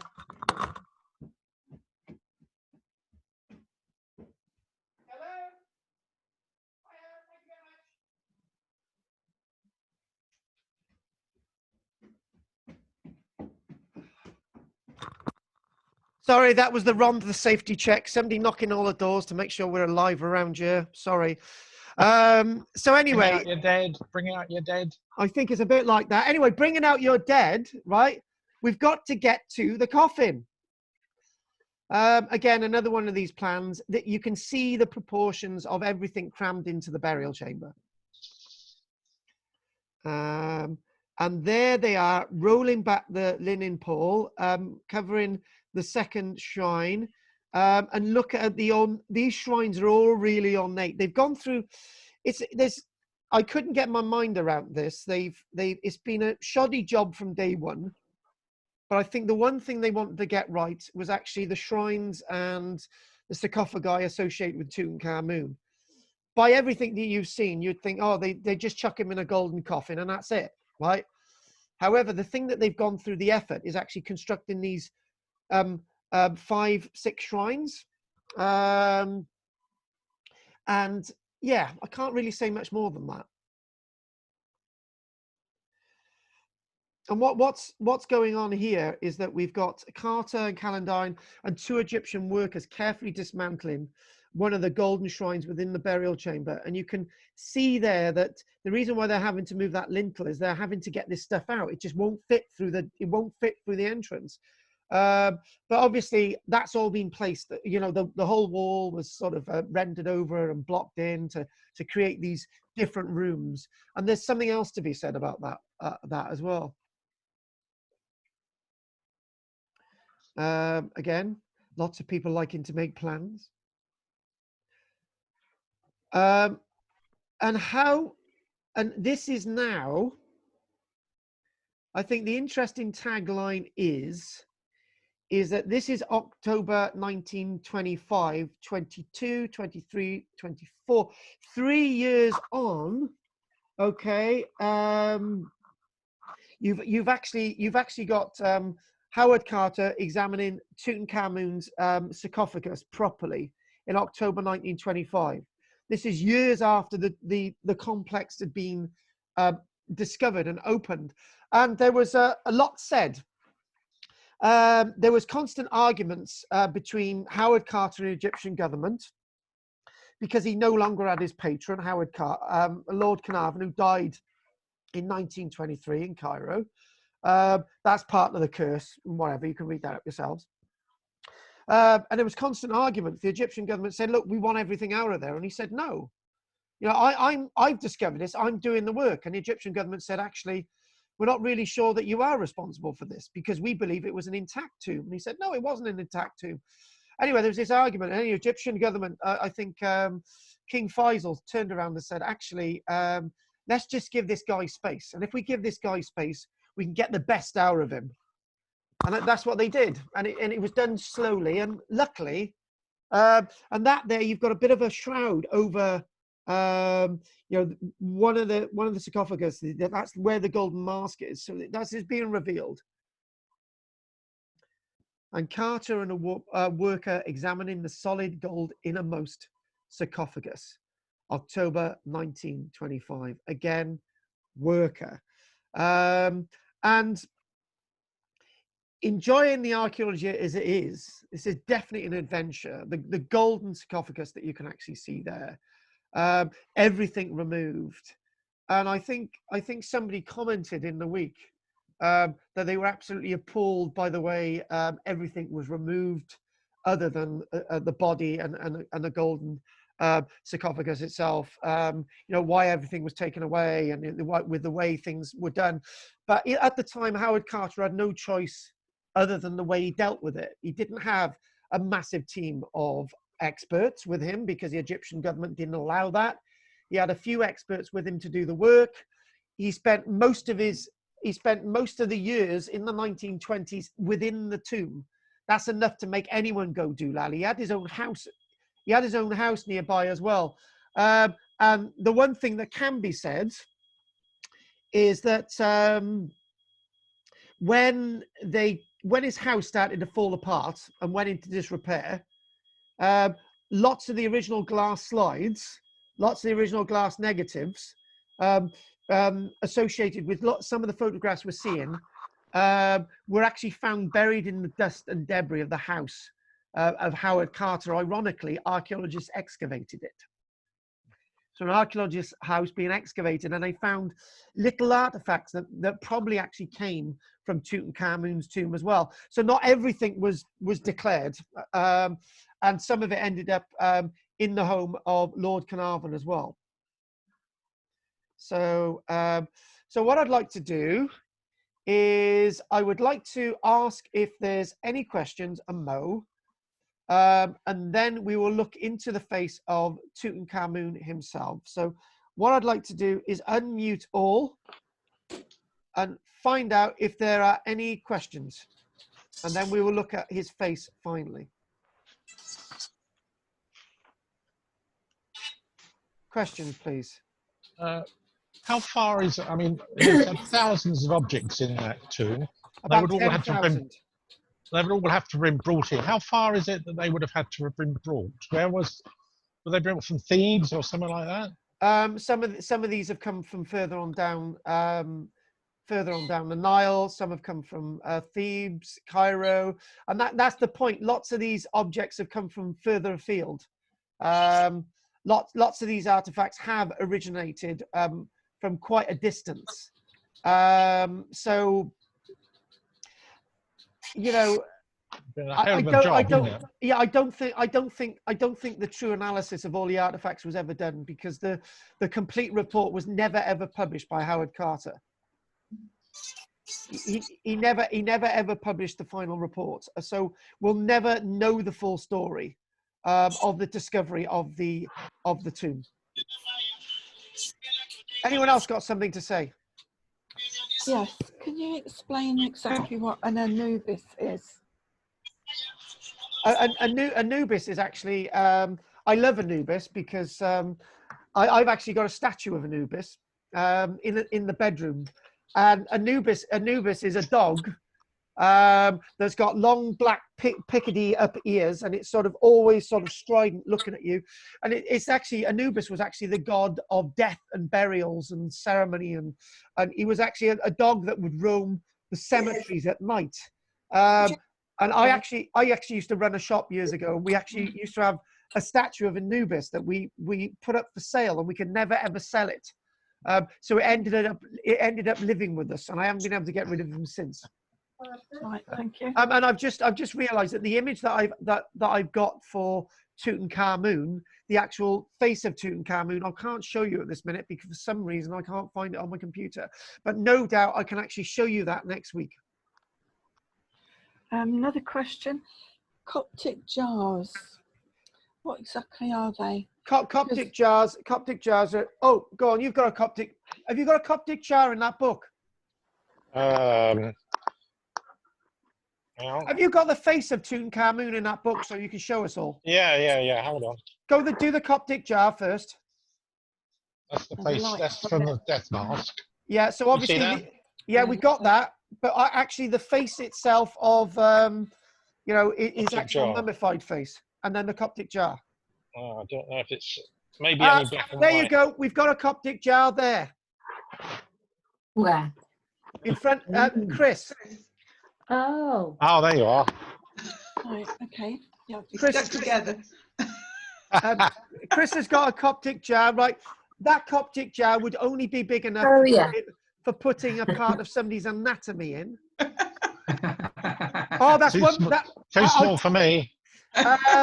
Basically, Coptic jars are about.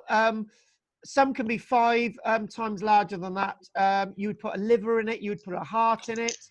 You'd put the kidneys in it. You'd put various other bits and pieces in it. And the brain was also taken out as well. So that would have been placed in something. They believe that you don't need your brain and your heart and all these other bits and pieces in the afterlife. In other legends, you do need them. But you don't really need your brain. There's all different ways that the Egyptians looked at this, but these innermost organs would be taken out so they wouldn't rot down and decay the mummification process. So any other questions, folks? Well, because I've I think you've answered that one. okay, good. Because I'm getting a problem with getting the other image of the actual face of Tutankhamun, and I'm desperately looking for my books behind me. But I can't find one at this minute. But any other questions? No, it's fine. I can show you a shriveled up face next week. I can do that. Next week. Mention a mystery door to another tomb. Yes. So has that been opened then? No, or? No, they do believe it's there, and the reason why they haven't opened it is because of the constant arguments with the Egyptian government, and I believe it shouldn't be opened. There's talk of it being to do with his mother Nefertiti or something, but we don't really know. Yeah, there was that bounded around. But anyway, any other questions?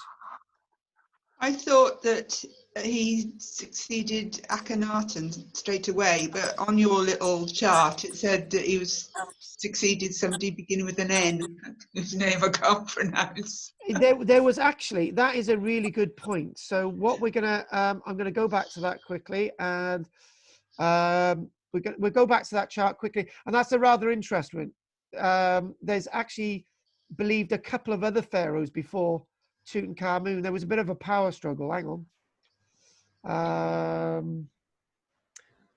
Oh, there we go. I got it. So here we go. If we screen share again quickly, and we screen share, and we go bingo. Right. Basically, you've got Neferin, Neferraten, and it was believed to have been another pharaoh as well, between Tutankhamun and Akhenaten, but that's debatable. We haven't got all the facts on the dynasty of ancient Egypt, and because there was lots of this, if there's a pharaoh and you don't like them, get rid of their memory, get rid of any of the statues or anything associated with them. It makes it very difficult to work things out. Like Hatshepsut, you know, nobody wanted her to be pharaoh. They wanted to erase her memory from the lands of ancient Egypt. So it does make things difficult when you put things into some kind of a category. That's James' dog. Excuse me. I thought that was Kathy.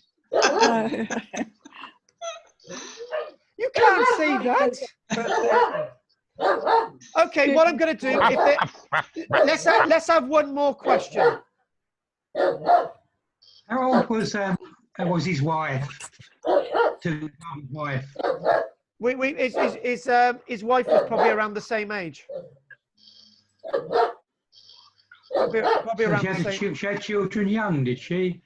His half sister. When you think about it, if she could have been, if they were both 9 when they married, or 9 or 10, and they would have been instructed to have had intercourse, and any resultant child would have been born inside a very young, immature woman. That would have caused problems with it being born and so on. And then the 2 children were actually found in the tomb of Tutankhamun, so they were mummified and they were kept with him in life. It's likely that they would have, the mother would have been very young when she gave birth. Are there any other questions? They know where her burial chamber is, or this is all very much debatable. Lots of these things are very much debatable. We haven't got all the answers to ancient Egypt.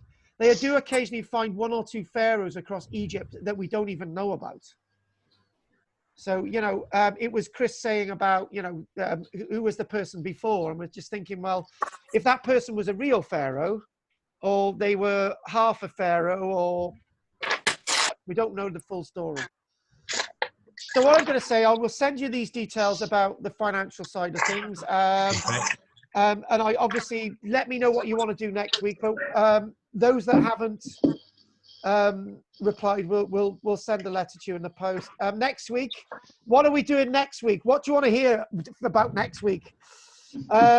Next week, to please those who absolutely love Roman civilization, we're not doing the Romans next week. We're doing Pete Marsh, the bog body. A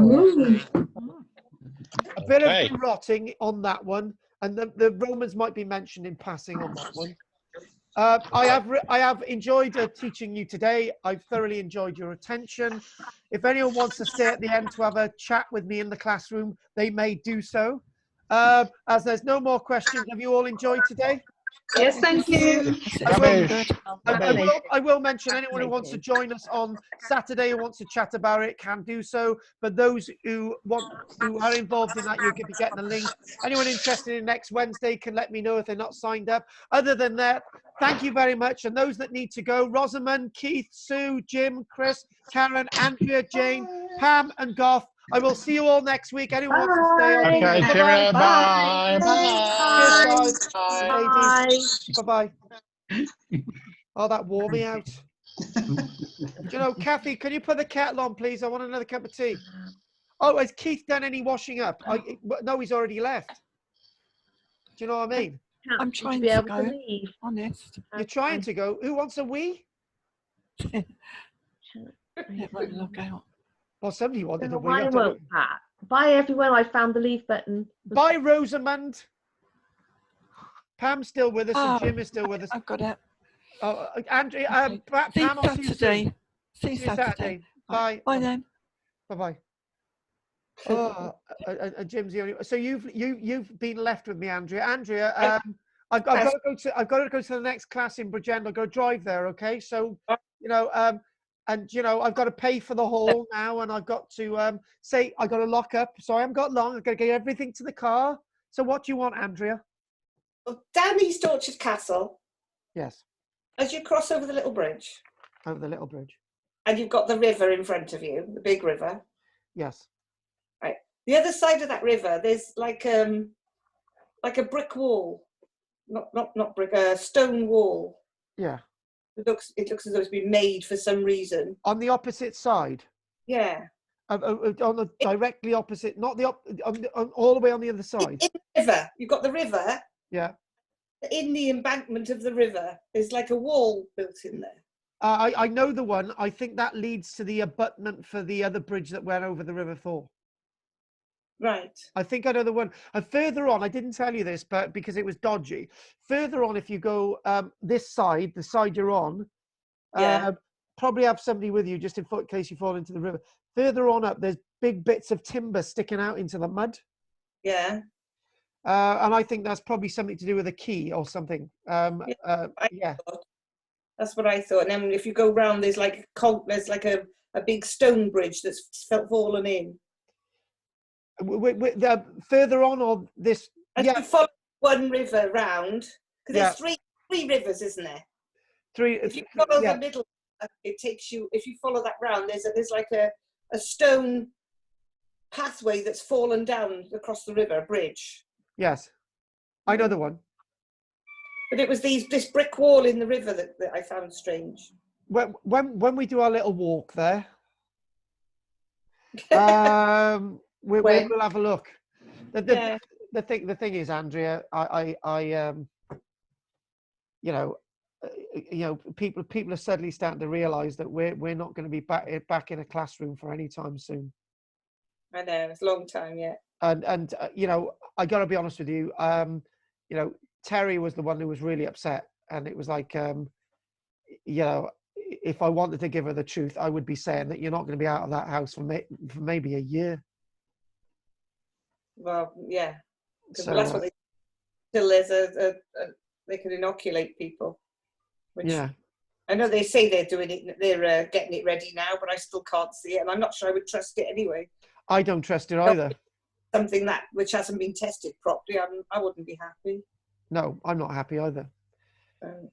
So anyway, we're young and healthy. Your husband ain't, because he's in isolation, isn't he? He is. He's in isolation. So he's all right. He's in isolation because of the medication he takes. Ah, right. I've got you. He'd be fine. So he can stop taking the medication and then put up with that instead. So right, he's okay. all right. Good. Okay. Anything else you want to ask me before you No, go? I wanted to ask you whether you had any ideas about these bricks that I could see in the river. That's all. Do you know what we're going to do, right? Hang on a minute. So if I the problem is when you actually I